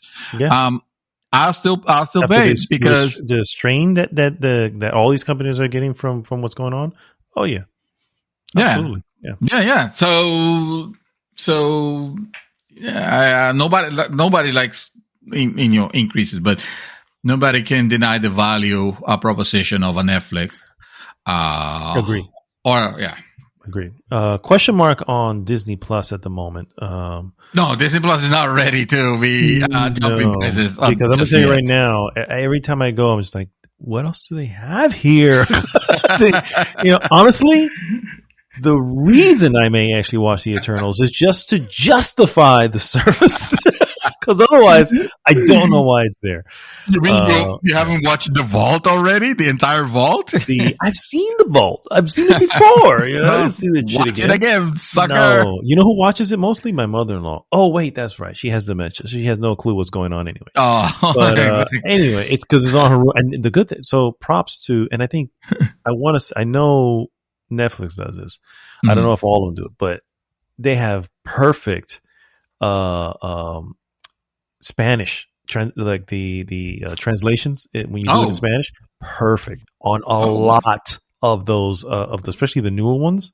Yeah, dude, the music and everything is sung, and just sitting there going, "Holy crap! Did they just really write a whole song?"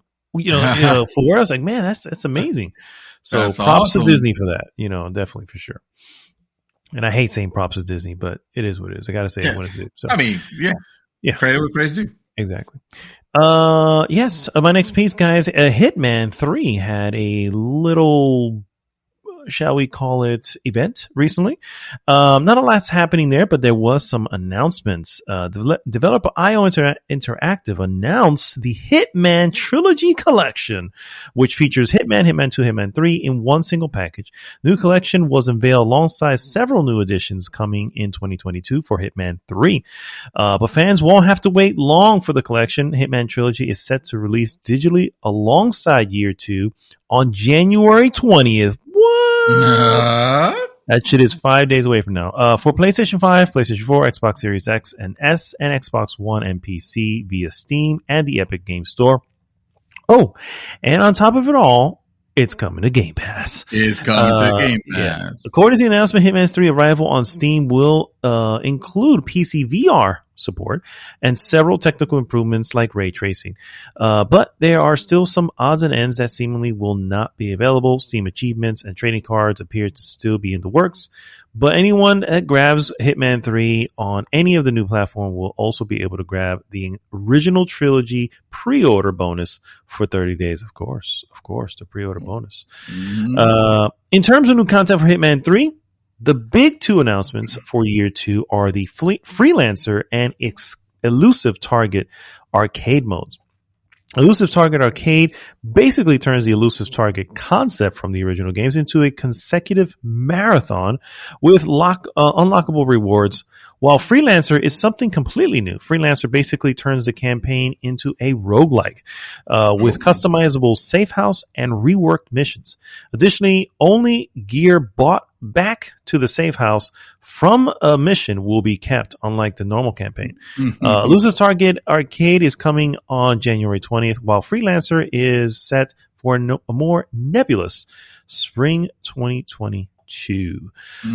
Sir, I have Hitman. Like I finally got through all the missions in the original in Hitman 1. I started Hitman 2, but I felt like I was like, I'm about to get burned out on Hitman.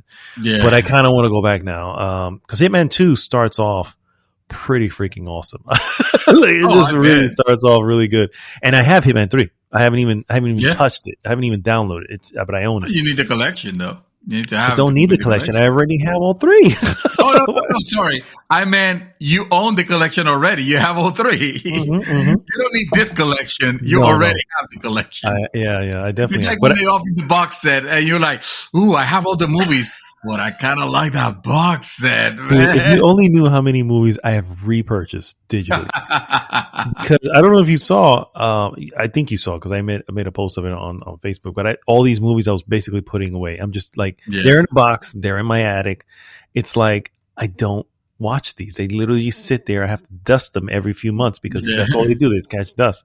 And I think we were doing a Matrix rewatch, and I ended up just buying the digital. It's like I didn't, and even though it was sitting right there, you know.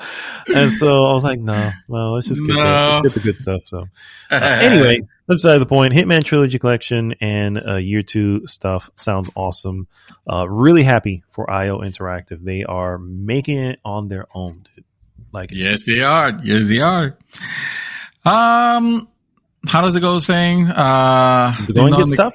The tough. Oh, wait, sorry. Well, now he lost his momentum, so I'm just gonna go ahead and say that Xbox One is officially dead, and no one noticed because it was not disclosed. Listen, they were still selling, so how are we supposed to know? So somebody knew. Of course, a lot of people knew. They just didn't think it was newsworthy. Yeah, I agree. Microsoft stopped production on its final model, the Xbox One S, in 2020. The Xbox One is officially dead. Rest in peace. It will not be missed. Wow, Kotaku, of course. Wow. It comes to light that Microsoft ended production of the Xbox One S in the final months of 2020, just as its two next-gen consoles, the Xbox Series X and S, were set to go on sale. Quote, to focus on production of Xbox Series X and S, we stopped production of all Xbox One consoles by the end of 2020. Cindy Walker, Senior Director of Xbox Console Product Marketing, told The Verge. The death of Xbox One S is the final nail in its coffin for the Xbox One line of consoles. In July of 2020, Microsoft stopped production of the Xbox One X, first released in 2017. That was not too long ago when you think about it. And axed the all-digital edition of the Xbox One S, which had been around for about a year before its demise. Both of those consoles serve as a dual model line replacement for the launch edition Xbox One, which Microsoft stopped producing in 2017. So, yeah, and the rest is just smarminess from Kotaku that I'm going to spare you all. But just to say, the Xbox, I owned an Xbox One, and I didn't, I wanted it to be good, obviously, because I don't want any console to fail. And also, I was, even though I have and love my PS3, and my 360 at that point, at that generation, was my console of choice, just for a lot for the things it did, more than the game library, because I feel like the game library, like, once they started focusing on Kinect, they were like, the quality just like super diminished. And meanwhile, Sony was like bringing it home with like amazing titles, and they ended up exceeding them in sales. But I still wanted a repeat of that, of that youth, of the 360 era, beginning 360 era with the Xbox One. But that thing, I mean, it was unmitigated disaster from the get-go. That release was so bad, and with on and all. And I've always tried to get all the consoles. But the moment they start announcing like, well, these games are going to be also available on PC, then I figured like, okay, well, then literally what's the point of me getting it? I mean, of me, because I have a PC, not to throw away the Xbox under the bus or anything. Just, I don't need this box. because I already have a box for it. For you already those have it. games. Yeah. That's why. Excuse me. At this point, even though it's exciting to see, the new, the Sony games on PC, right now, it is, I think they're doing it a smarter way where they're like, well, we can release these games, out on PC because they have kind of like sold already their numbers the numbers that we're going to sell on the consoles. And, we can prep them up and do whatever is the enhancement they do for the PC versions. And I bet a lot of people that have bought those games already will probably buy them again if they're PC gamers also. And we're not cannibalizing on the, on our current games like Horizon, Journey to the West. Wow. Forbidden West, I know. Horizon Forbidden West is not going to come, day and date on PC, will it come at some point? Yeah, probably, maybe in a couple of years. But by that time, it's like, whoever wanted to play it on PlayStation played it. And whoever didn't play it on PlayStation and they have a PC, guess what? Now they have the chance to play them. Just like if it was a new experience, because it is a new experience for them, because games don't go bad. games don't have an expiration date unless you're talking about, always on, always, connected game. Those ones do have an expiration date. Yep. Those ones do go bad. Yeah, exactly. Yep. Exactly. I agree. Yeah. All right. My last piece, guys, you may not have heard this, or you may have, I don't know. Sony has reportedly... Yes? I said, let's hear it, and you literally stopped. I said, so let's hear it, and you stopped. My bad. All I heard was sir. I'm like, oh. So I was like, I stopped. Sorry. Sony has reportedly instructed UK retailers to pull PlayStation Now cards from sale. The decision to discontinue PlayStation Now retail cards follows a report that Sony plans to merge its game streaming service into fellow subscription service PlayStation Plus. It's claimed that UK retailers will now have to pull PSN Now cards from store shelves. Sorry. I know that was hard to say. I even tried to say it in myself. Oh my God. I was like, store shelves by January 21st. In an internal message from specialist UK retailer Game, reportedly reads, stores will have to the close of day Wednesday, 19th of January, to remove all POS and ESD cards from all customer-facing areas and update their digital bays in line with this week's upcoming commercial update. VGC, I'm reading this off of VGC, and they contacted Sony, and of course, no word yet.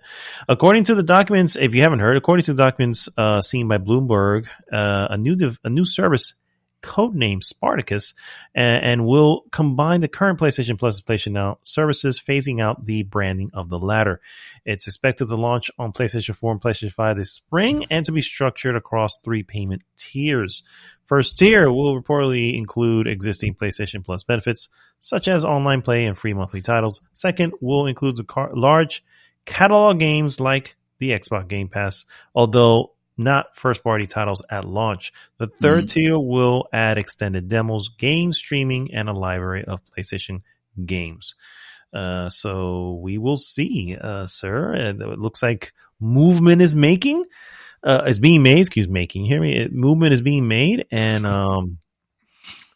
obviously you gotta get the message correct. When you suddenly merge them and PlayStation Now doesn't exist, you gotta have to move those cards out of there, so it makes perfect sense. And it will Sony have its own version of Game Pass? Yeah, I can definitely see that happening. They have the library, so why not? Yeah, now they've been it for so long.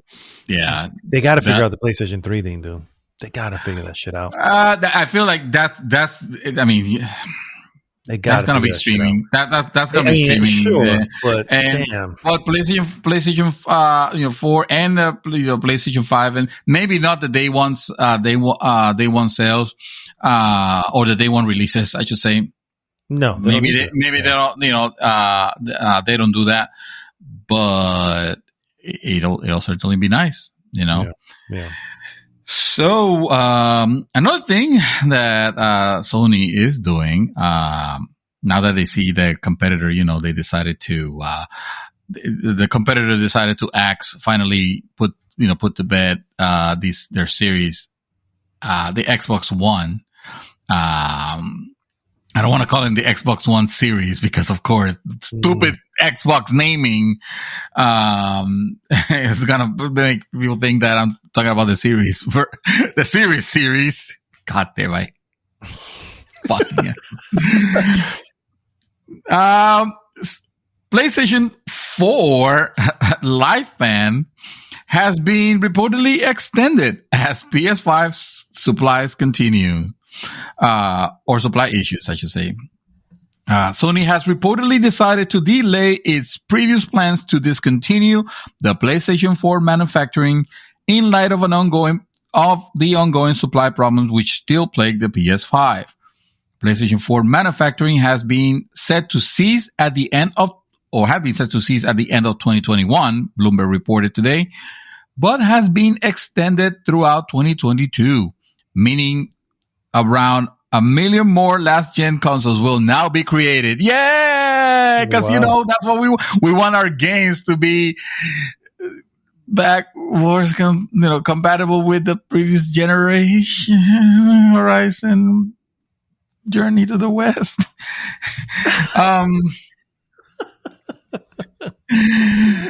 PlayStation 4, Sony's decision is largely due to the ongoing supply chain issues affecting the PS5 chip, which have made stock of the newer console scarce even a year after launch. For those looking to buy a PlayStation console in 2022, Sony has an alternative for you. It's called the Xbox 360. Oh, no. Sorry. I just had a weird flashback. Sony hopes that by providing a cheaper alternative and, more importantly, one that is actually available, casual customers will be satisfied and some stock pressure on PS5 may be alleviated. Wow. Okay. Wow. I see the logic there. Maybe evidently Sony thinks that. Yes, people that wanted any PlayStation didn't I honestly don't know the logic. I can't even make that joke because I don't know. I don't even know. They have the numbers, so they must. They're probably. There's probably some data that indicate, and this is me talking. There's probably some data that seem to indicate that they could alleviate the pressure of the PS, of the PS5 demand if they continue selling PS4. Maybe parents that don't know better, or maybe ones who deliberately want to fucking disappoint their kids. Even though the PlayStation 4 is a fantastic console, don't get me wrong. It is literally more than 10 years. Given the fact, yes, it came out in 2013, but we're talking parts from before that. It is very I don't know. The only thing I can think of is that this is just me, and maybe it's some sort of hubris, and they're just going, hey, maybe we can get the PlayStation 4 to sell as much as the PlayStation 2. I was like, maybe that's a thing. I have no idea, bro. I have no idea how this, maybe the PlayStation 4 Pro, you know what I mean? I can see that one because that's obviously a step up, but think about, just with games like Cyberpunk, where that shit just ran like total crap on both PlayStation 4 and PlayStation 4 Pro. You know what I'm saying? It's like, it's already evident we're past it. You know what I mean? It's at this point, sure, maybe they make some more sales, but But people are going to buy it, but I mean, it doesn't quench the thirst of a PlayStation 5. You know what I mean? It just doesn't. Yeah. I don't think that the people that are looking to play like Cyberpunk and those later games are necessarily the ones that this is directed more towards. This is more directed to my kid wants a PlayStation, his 5, and I heard the PlayStation 5 is a hot ticket at him. I can't get the PlayStation 5, but I bet that he'll be okay if I get him the PlayStation 4 and like Ratchet and Clank or something like that. Know. That's very slim, but I don't know. Maybe. No, it's definitely slim. But here's the fact: you have that. You have that. That alleviates a little bit. Just let's say a tiny bit, right?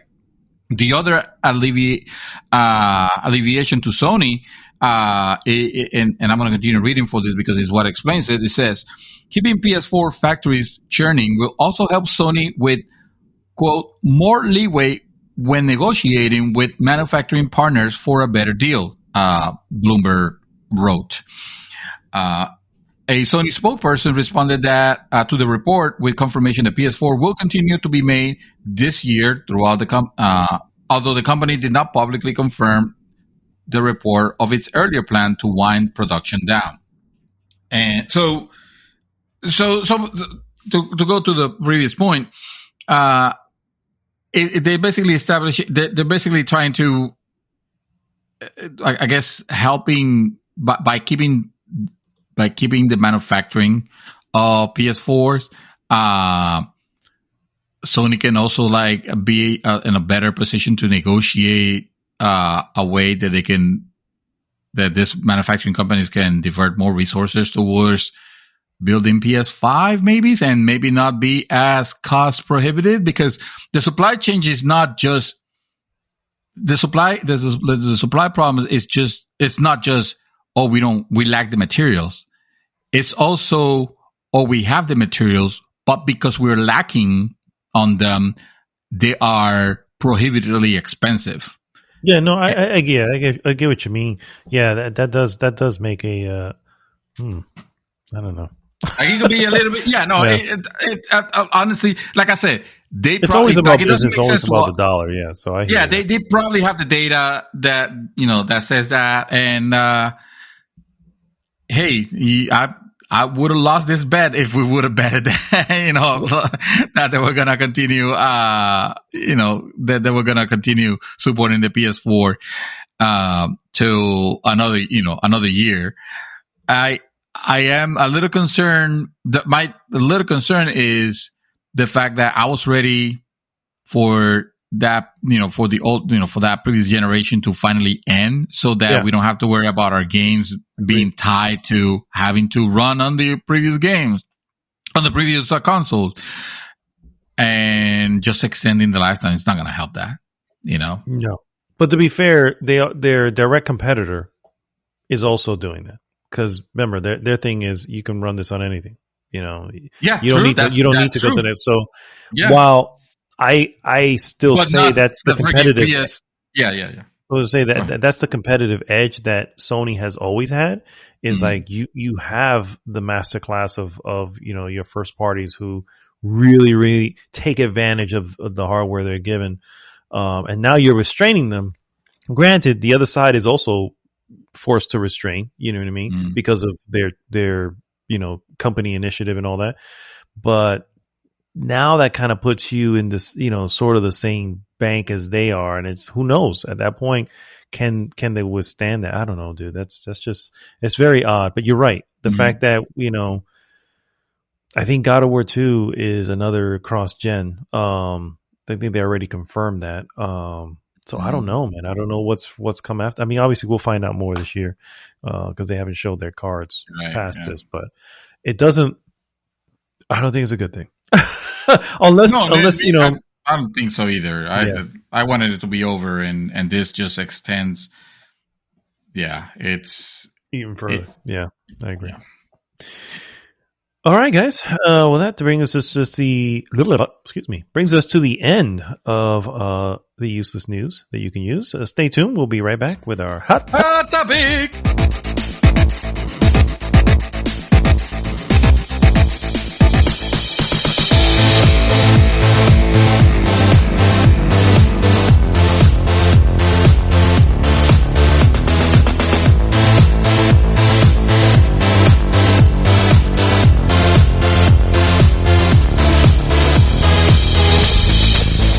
Welcome back, guys. It is now time for the hot topic of the week. Hot topic! Hot topic again, guys. In case you didn't hear earlier, it's why sometimes we don't want to play a game or play anymore.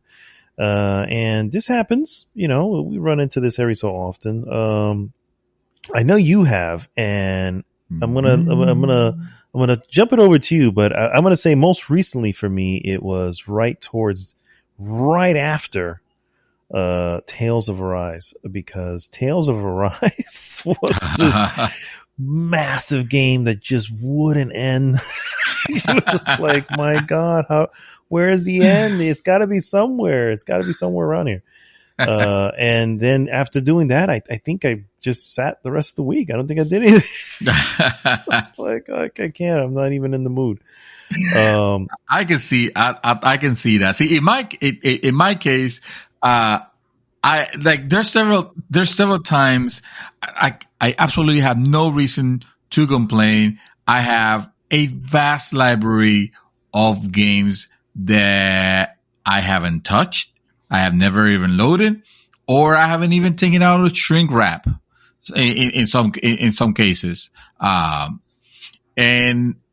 it's not because I lack the interest to play those games. It's just I like the interest to play the games at the moment. So we're gonna discuss the why of that. But I like to start with one of the most common reasons why I go through a lull where I don't want to play anything, and what I mean by that is I try to go into the next game, or I know that I need entertainment because, you know, I'm bored for whatever reason, and I start playing something else, and I'm like, I know this is good. Why is this not sticking? Why am I jumping from game to game to game and nothing is sticking, even though I'm playing fantastic games? It tends to happen a lot when I am done from a really, really good game, from like an epic experience. I mean, the maybe not the most recent, but the most memorable one that I can mention was, the first time I finished Final Fantasy VII Remake, on PlayStation 5, I had a really good, on PlayStation 4 it would have been, right? Because it was the first time. Yeah. I had a really good experience with that game. I love that game. It's high on my list of favorite game of all time. And I couldn't find the follow up to that experience. Like I knew for sure that I wasn't gonna be immediately playing something as great as that, but it was not even the fact that I knew that, but I could still play something that would entertain me. It's like, no, it's just the fact that I thought that I was going to be done. Like, okay, this is it. This is the best game that I'm going to play so far, you know, on it. And I'm done with it because and I'm done with gaming. That's it. Hanging up the controller. Yes. It almost feels like that because, again, there could be a lot of games that you feel like this game is a 10. This game was fantastic to me. I loved it. Absolutely. I was just, as I was playing God of War today, I realized, like, man, this game has it all. You know, when this game came out, you know, originally it was already jam packed with a lot of like awesomeness. It has the cinematic, it has the story, it has everything. Like, this should be one of the best games of all times, and it is. But not necessarily for me, because it's not just reliving that, replaying the game for the experience. It's just when the game gives you a special feel that you just like, you're done with it, and then you want to just start it again because it was such an amazing experience that you don't want to let go, but you have to, because you're not going to put 80 more hours on it, or, you know, whatever time on it. And it's just not finding its equal. You just feel like, well, that's it. I guess I played the best game of this generation. I know that I'm excited for a lot of things that are going to come out, but I don't think it's going to be, I'm not feeling I don't think I'm going to feel what I felt when playing this. So that's it. I'm done with gaming. And I swear it felt like that. It felt like I was just I had my my PC, and I'm just using this to browse windows and run benchmarks. I'm not doing anything on it. I'm not playing anything on this Steam library. I'm not playing anything. Yeah. And that makes me sad. It is, but it's similar to how after watching Breaking Bad, getting into a TV show after that was damn near impossible because the bar has now been set. It's just like, oh my God, this is the best. And nothing I'm watching, nothing was grabbing me. We did a few episodes of something, and they could be good. They could be really good. Yeah, it could be. The problem great was on their own. Yeah, the problem was what it was following up, and what it was following up is quite literally legendary TV. So I can definitely concur with that. I think I had a little bit of that after playing the first Dark Souls earlier last year, where once you get through that amazing thing, I mentioned earlier in the cast, I started it again. Because I don't. There's nothing's going to catch my attention. So let me just play this again. What the hell? That's what people do, and literally that is what people do. They just keep playing it. So I was like, I can do that. And it didn't do it. Then, shortly after that, it was the same thing. It was like nothing, dude. Nothing was grasping. I was looking for something small too, because I was like, I've already did this epic quest, and brought it home to the end. I'm good. Let me get something small and nothing, dude. I have so many small games that have been probably tainted in my mind because they're just, crap. They're probably not, but it's just, again, what it was following up. And so I have to agree. I've gotten into that, scenario as well. For me, there's some other times that I don't know if this happens to you. You can tell me if it does or not, but it's a little dangerous sometimes when you're desperately looking for the thing to get its claws into you, and then someone throws a sale up, and there's a bunch of new games, and you're like, okay, it's got to be it. You know what? Maybe it's not what I have. Maybe it's something I need to get. And suddenly you have added, or at least for me, I don't know if you have, but I've added probably a good 6 or 7 games to my backlog.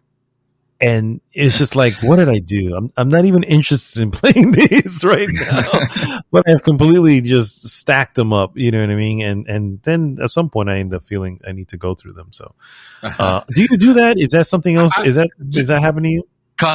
Constantly, even though I might not have, dude, look at my Steam library. I don't know how many games I have on Steam because there's so many that I haven't counted them, but also I'm afraid to come to the realization that I've purchased all these games and I can't say that I have finished 25% of them.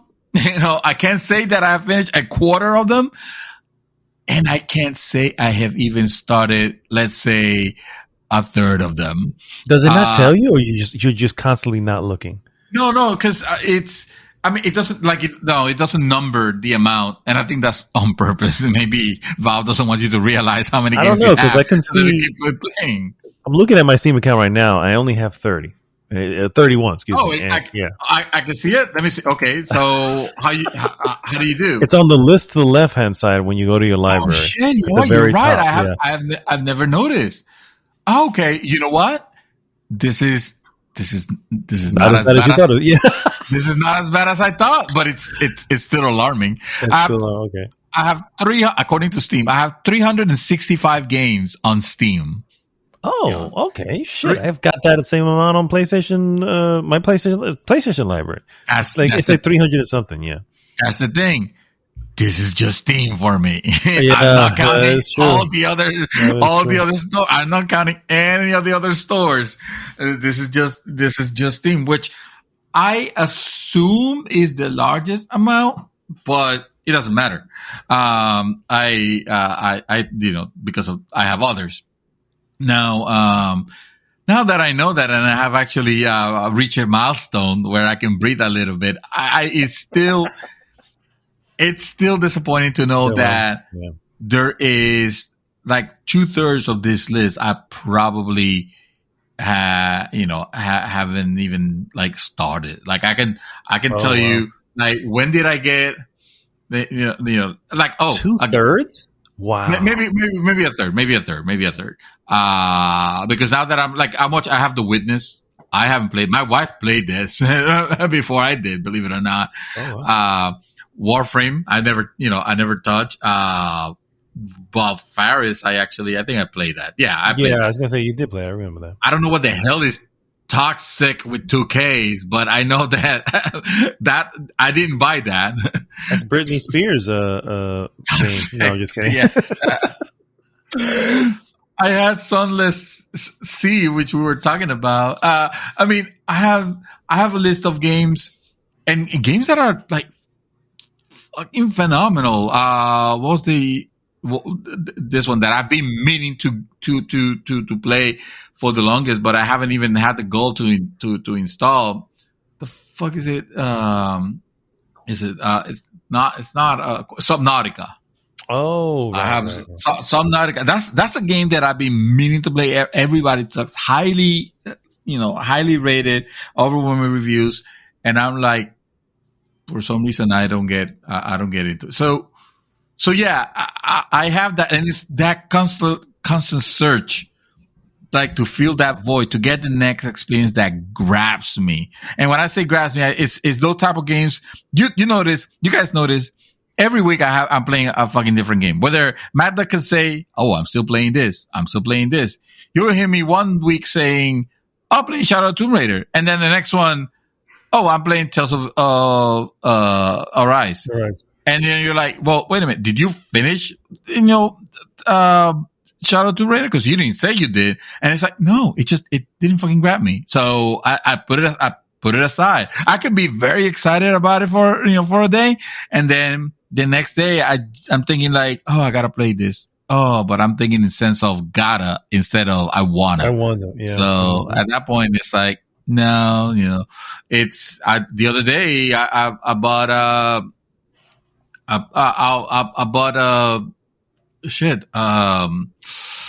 Horizon Zero Dawn, the complete the complete edition, like they call it, and I put about 7 hours on it, and I was like, oh, okay, I think for now I'm done.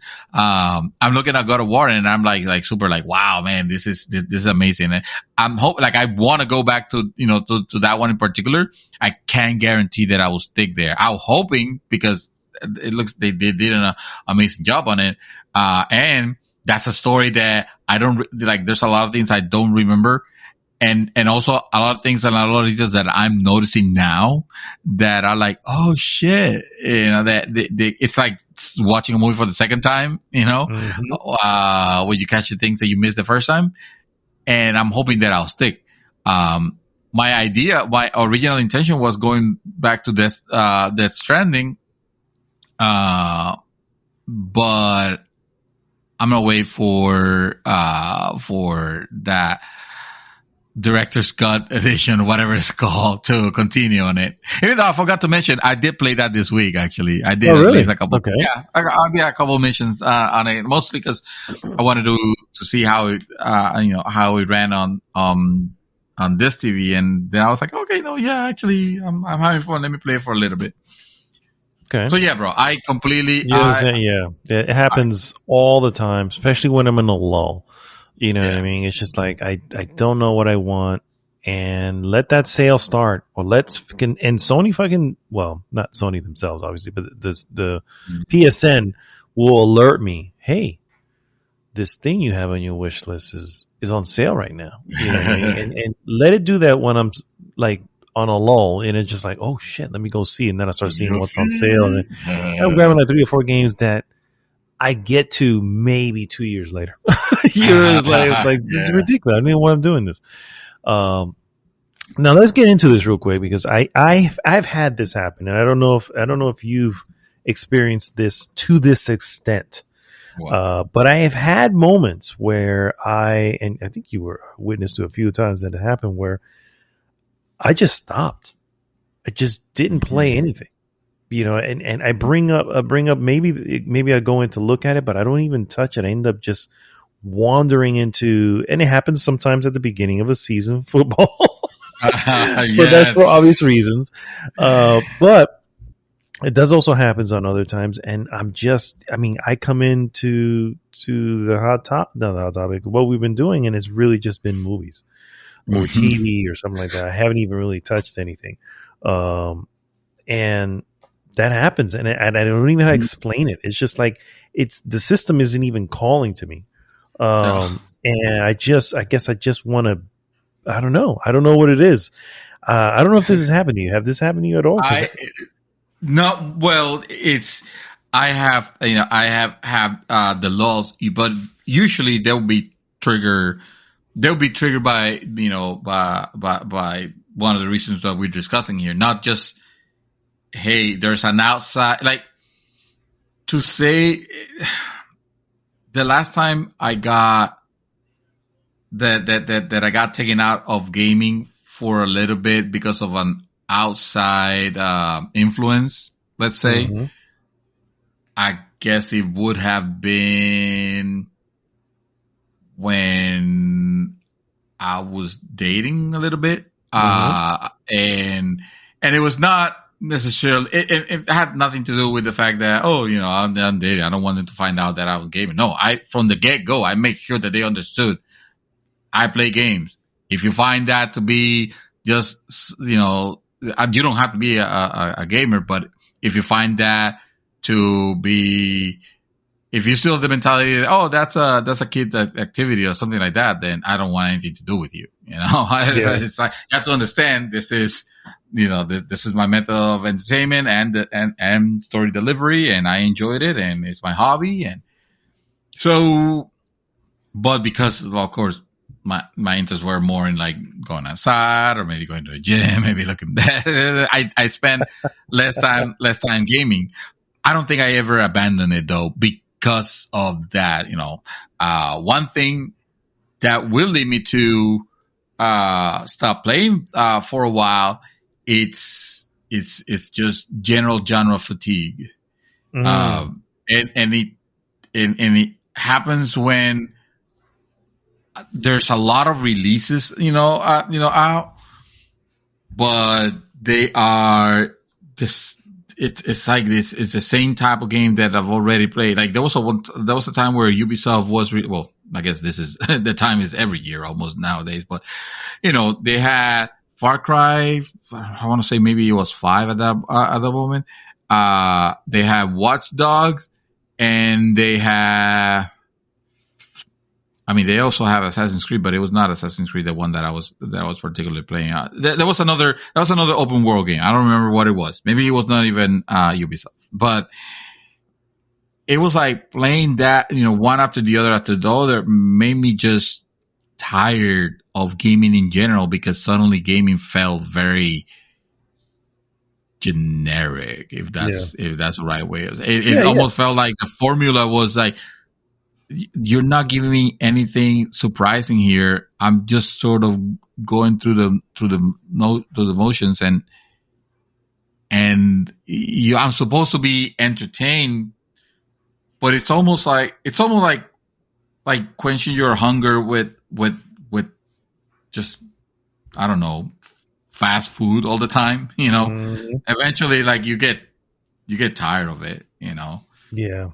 That's how it felt with me. That's how it felt with gaming. It was fatigue. It was becoming a fatiguing activity rather than a fun and entertaining one. And at that point, it was like, okay, I think I need to be done for a bit, or at least until I get my excitement sparked back again. Yeah.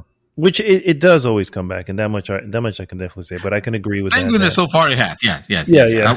Thank God, Another thing. Actually, the kind of you mentioning that reminded me was usually to me, the release of new hardware will spark gaming renaissance. Suddenly I want to play everything and everything. Doesn't matter if I played it before. I just want to experience again to see how it runs.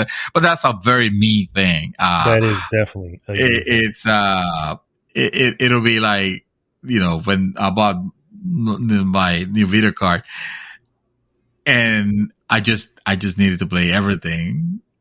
But yeah, that only lasts so far before you realize, like, oh, okay, this is awesome. I kind of played this particular game and I didn't like it that much to begin with. So I don't think, running it faster will make it better. Now, if it's something awesome, like, freaking Death Stranding was, then yeah, hell yeah, I'll jump back to it.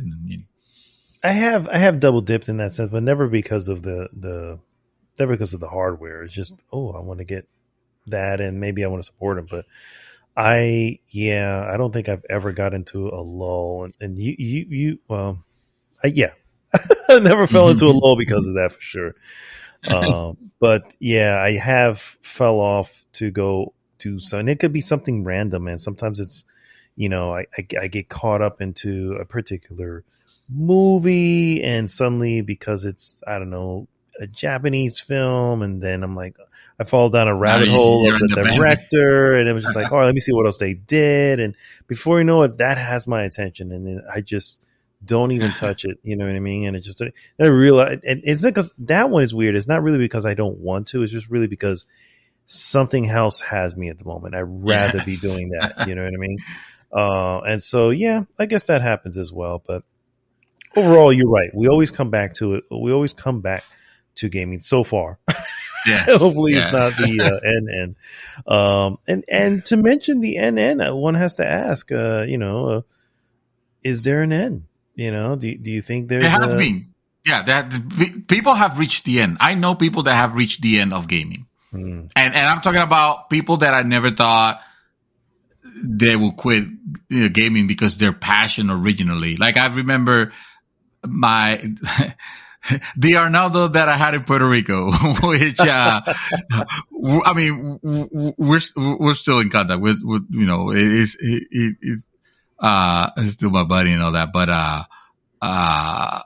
obviously he's in Puerto Rico. I live here, but he used to be like, he introduced me to a lot of titles, a lot of games. He was the one that introduced me to the original Resident Evil. He was the one that he lent me his. No, wait, how was it? He lent me a PlayStation. I'm thinking about, did he lend me a PlayStation or did I lend him a PlayStation? Because I've never lacked the console that I wanted, thank goodness. But it was like, oh, you know what he will do? He will import games. He will import a lot of games that will not come in. He'll buy them. He'll import them from Funko Land. Funkoland, there you go. Yes. Funkoland used to have a lot of games that we'll be playing a freaking Dragon Ball Z fighting game when that game was not out here in the States, or we're shit like that. And it was awesome. He fell off big time to the point where the last time I saw him and he visited for, I want to say, holidays of 2019 maybe. Yeah, it would have been the one pre-pandemic. Pre-pandemic. Yeah. He, like, the game that he wanted to play, and he was talking to me a lot about, was Street Fighter 2. Wow. Damn. So that's where your gaming stopped really. Like it kind of like it never evolved past that. Like I don't hear you talking about the latest consoles or anything like that. No, you want me to like get a copy of Street Fighter 2 so we can play. Ooh, I don't know if we speak the same language still. I still love you, man, but kind of graduated now, like a couple of generations later into that. I mean, you went and graduated from like FBI Academy and you're FBI agent and stuff like that. So of course, some might argue some people might have their priorities better set than others, You went to become a successful FBI agent. I went to become, play games. So, but still, it's still, I got the best part of it. No, it's I've seen people that have falling out of that. So it is definitely a possibility. I don't think I could be one of them just because of I don't have a lot of other outside interests. Like I'm not into sports. I'm not into being like super outdoors the whole time. I like to travel, but those indulgements are expensive, I think I'm very, very centric in my particular hobby where I don't think it could be interrupted by anything else. I'll probably be doing this until I can't physically do it anymore. And I'll be honest with you, I think about that a lot. The physical nature, man. I mean, not like it's super taxing. Yeah. Exactly. Like, what am I going to do when I can't do this anymore? Like, what's going to be my main source of? Because walking sims, bro. Walking sims. I probably won't be able to walk, so I'll be like, I guess that would be my escapism. Being able to walk. Yeah, walking sims. So yeah, no.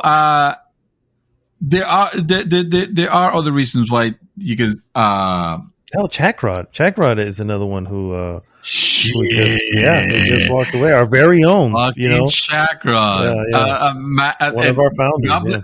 Bless him. He is doing fantastic. He is a dedicated. I mean, he guiled us. He went home and became a family man. Yep, yes, he sure did. In the little sense, I mean, that guy is, and you can just see his happiness. I'm so glad for him because you can see him always very happy, and of course, he has priority. He has a wife. He has kid. I don't necessarily think when we met him, we were thinking of him, being the type. Not that he was incapable, but more of the fact that he was so, I mean, this guy literally owned 4 PlayStations. He collected PlayStations and he had his game room was the game room, It was the game haven. It was the gaming haven. He has how many TVs was it? Put to the wall? 3 TVs? 3 TVs, because we were all looking at our own TV while we were playing. Our own TV. I mean, there's no, I helped make him a powerful PC also. On top of that, probably that's what drove him out.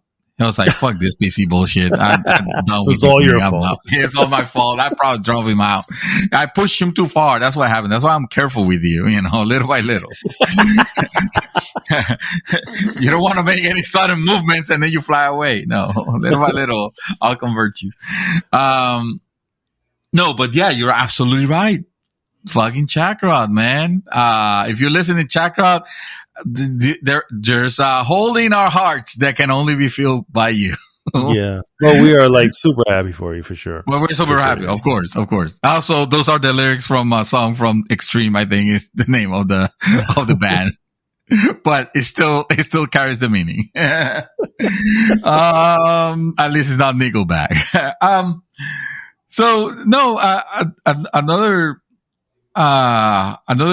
reason that gets us to, or at least has me stop playing is because I see. I mean, I just read you guys for the first time. I've realized that I have 365 games on Steam, right? Not counting the other, different consoles and different game stores and stuff like that. I get sort of a gaming paralysis where suddenly and I think you get this with movies to the point where you ended up developing your own movie choosing system, which is quite obscene. Yes, but, I know where you're going with it, and I do. Yeah, I want to do that. But I get like suddenly I get the options are there. I could play. There's so many things that I could play. I could be playing Little Nightmares. I could be playing Mega Man. I could be playing The Messenger. I could be playing Gris. I could go back to Disco Elysium or finish Devil May Cry 5, which I was fucking enjoying. That game is amazing. I don't know why I'm not back on it. I could be playing Blasphemous. You see where it's going? Mm-hmm. There's too many options. Because of the options, you suddenly feel like it's just too daunting to start anything. Yeah. I don't know. That happens all the time to me too as well. And it's usually again after a good game, or maybe not after good, like maybe I just finished something, or maybe I'm done with something, and I just look at the library and just go, all right, what do I have that I need to either try to get back to or need to start or whatever like that. And you just, you spend probably an hour just going through them going, no, not that one. And then you get to the ones where you're like, what is this? And you have to look up the trailer. So why do I even have this game? And then you go, oh, that looks good. You know, toxic. Yeah, exactly. I looked it up, by the way, for a half second. I was like, what the hell did he get toxic? And I look at that's not for me. But it's not for me either. It's just, what the heck? Evidently it is. I mean, if it's on your list. But no, I know what you mean, though. I know exactly what you mean with that, because that is exactly happens. That happens probably more often than not. And then you end up not playing. Like, it's just like, you know what, fuck it, I'm not gonna play it. You know what I mean? Because you're like, I don't want to start. I don't know where to go. I don't want to go back to this game. You know, it's like, and that's happened to me as well. You remember Strider, the reboot Strider? You remember that game? I've been meaning to play that. I've been wanting to play that game and beat it. And it's not like it's a spectacular game or anything like that. I think you played it to completion and you were very meh on it, but I want to play it. And that's another one. Those are the type of games that I just they don't come to the front, the front of my, I don't have a list that I could just put them in order of, I tried to do a favorite list and it didn't work, you know, cause I just kept fitting the favorite list with just the latest releases instead of, I should actually go back to playing Katamari Damacy Reroll because that was amazing. And, I know you felt like it wasn't for you because you're heartless, but that game was phenomenal. It was one of those milestone games that you just have to have in an experience because of how great they are. And I played that remake the remake and stop after the first couple levels, and I've been meaning to go back and I just can't because it's just that, bro. I see all those games and suddenly I don't know which one to pick. And I don't know if you have another one, but I have my final one. No, those are pretty much the ones I've run into. Well, what's your final reason? Yeah. My final reason, and this still happens to this day. Sometimes I stop playing out of guilt, and I'm ashamed to admit it, but sometimes even this is again my only major hobby. I mean, I say my only major hobby. I do I like to tinker with computers and mess up with network stuff and do like nerdy stuff like that. But like I said, I don't have any other hobbies that are major that I could say that I've fully invested in. And sometimes I feel like this one sometimes feel like it could be the least productive one that I could have chosen, because if I would have chosen something more active or more outdoorsy, or maybe that would have kept me in better shape, for example, or that would have allowed me to, to share something in common, with my wife, let's say, that we could both do. My wife, it's awesome because she appreciates, or she's not a gamer, but she has nothing against me, playing. We did went at one point through the phase where I wasn't balancing, my gaming, right. And she started to feel like, hello, I'm here too, and we had to set some ground rules because, again, I was going a little out of control. Yeah. Or going to bed very late, for example, or not, I wasn't spending as much time as I should be, because she's my wife, obviously. And sometimes I feel like,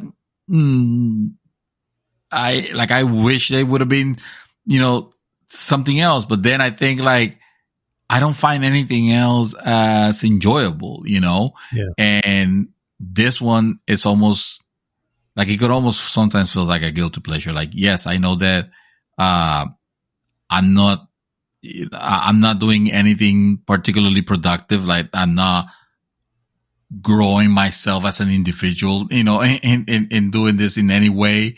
I can't apply this, necessarily this. Well, there's some people that are going to argue about the things that gaming allows, and yeah, I'm not taking away from that, but I'm 45. Maybe plus one. I don't remember. We're not counting. We're not being specific yet. We're not being specific. This is, I'm not necessarily developing my motor skills and my decision making. Like, those should be fairly formed by now. And, I don't think gaming is contributing into any particular skill that I can apply outside. Like, I'm mostly using gaming as, escapism from the stress of life, which is not a good reason necessarily. I mean, in moderation maybe, but it's doing it the whole time. It's not a good reason. Yeah. And for entertainment, because I like the stories that are being told, and I like when I'm in control, and I like, playing games that make me feel like a badass, or that I could do something outside the social norms or stuff like that. But makes sense. But let's face it, it's fantasy. It's still fantasy. It's still something that is very, very, artificial, and it's something where you have to spend money, money it's on an it. expense. And, it is. I like, thank God I don't have any other expensive hobbies, because I know that I spend a decent chunk of my income on, getting, the setups and the consoles and the video cards and the monitors and stuff like that, to fulfill, to keep enjoying them, to keep enjoying this hobby. And sometimes I feel, I feel guilty, and I just, like, it does, like that guilt can lead to a state where you just don't want, exactly. You just don't want to play anymore for a while. But then, something comes along, or maybe you feel that for like a couple of days, but then something comes along that sparks it back, and thank goodness I've been able to jump right back off of it and go back and get excited. Back on the bandwagon. Yeah. That's why I'm thankful that I have this podcast, because this podcast is also like a great outlet, and then I might be feeling like today it was very shitty at work. I had a hard day, but then I remember, oh shit, but it's going to be podcast night, and I want to, I'm going to talk about, the games and the movies and the things that excite me. And then I'm going to get out of it and I'm going to be excited to play something. Yeah. Yeah. Same here. Same here for sure. Yeah. Well, awesome stuff. All right, guys. Well, that brings us to an end of another awesome episode of Gigi's Mouthful podcast. The real 296, if I believe. I hope I said it in the beginning. If I did, I'm saying it now.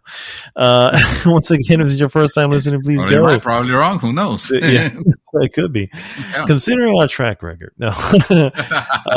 Please go to goodgame.rocks, join the conversation there. And of course, please like, subscribe, and share the podcast with everyone. This is Mad Dog signing off this week saying stay at home, wash your hands, wear a mask.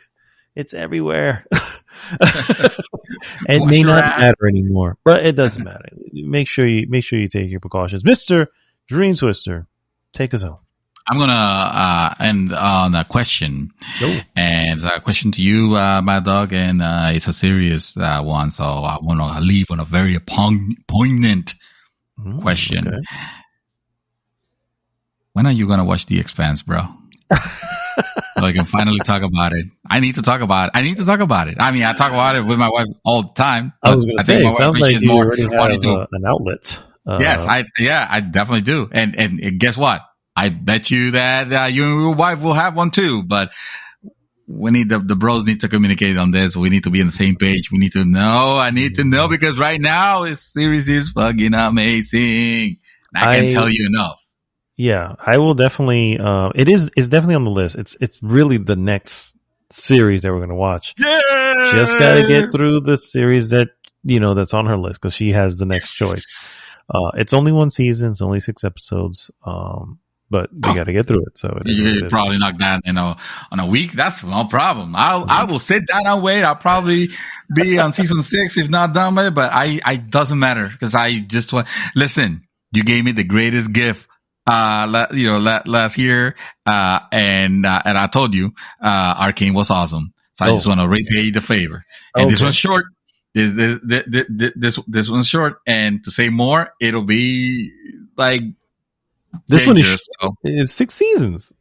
It's okay. So it's okay. Yes. Okay. Yeah. It's 6 seasons. To me, that's short. That's fine. That's fine. Okay. Yeah. Okay. They're 45-minute episodes each. So just be mindful of that. Fair enough. All right. Well, with that, we'll see you guys next week. All right. Well, Gigi!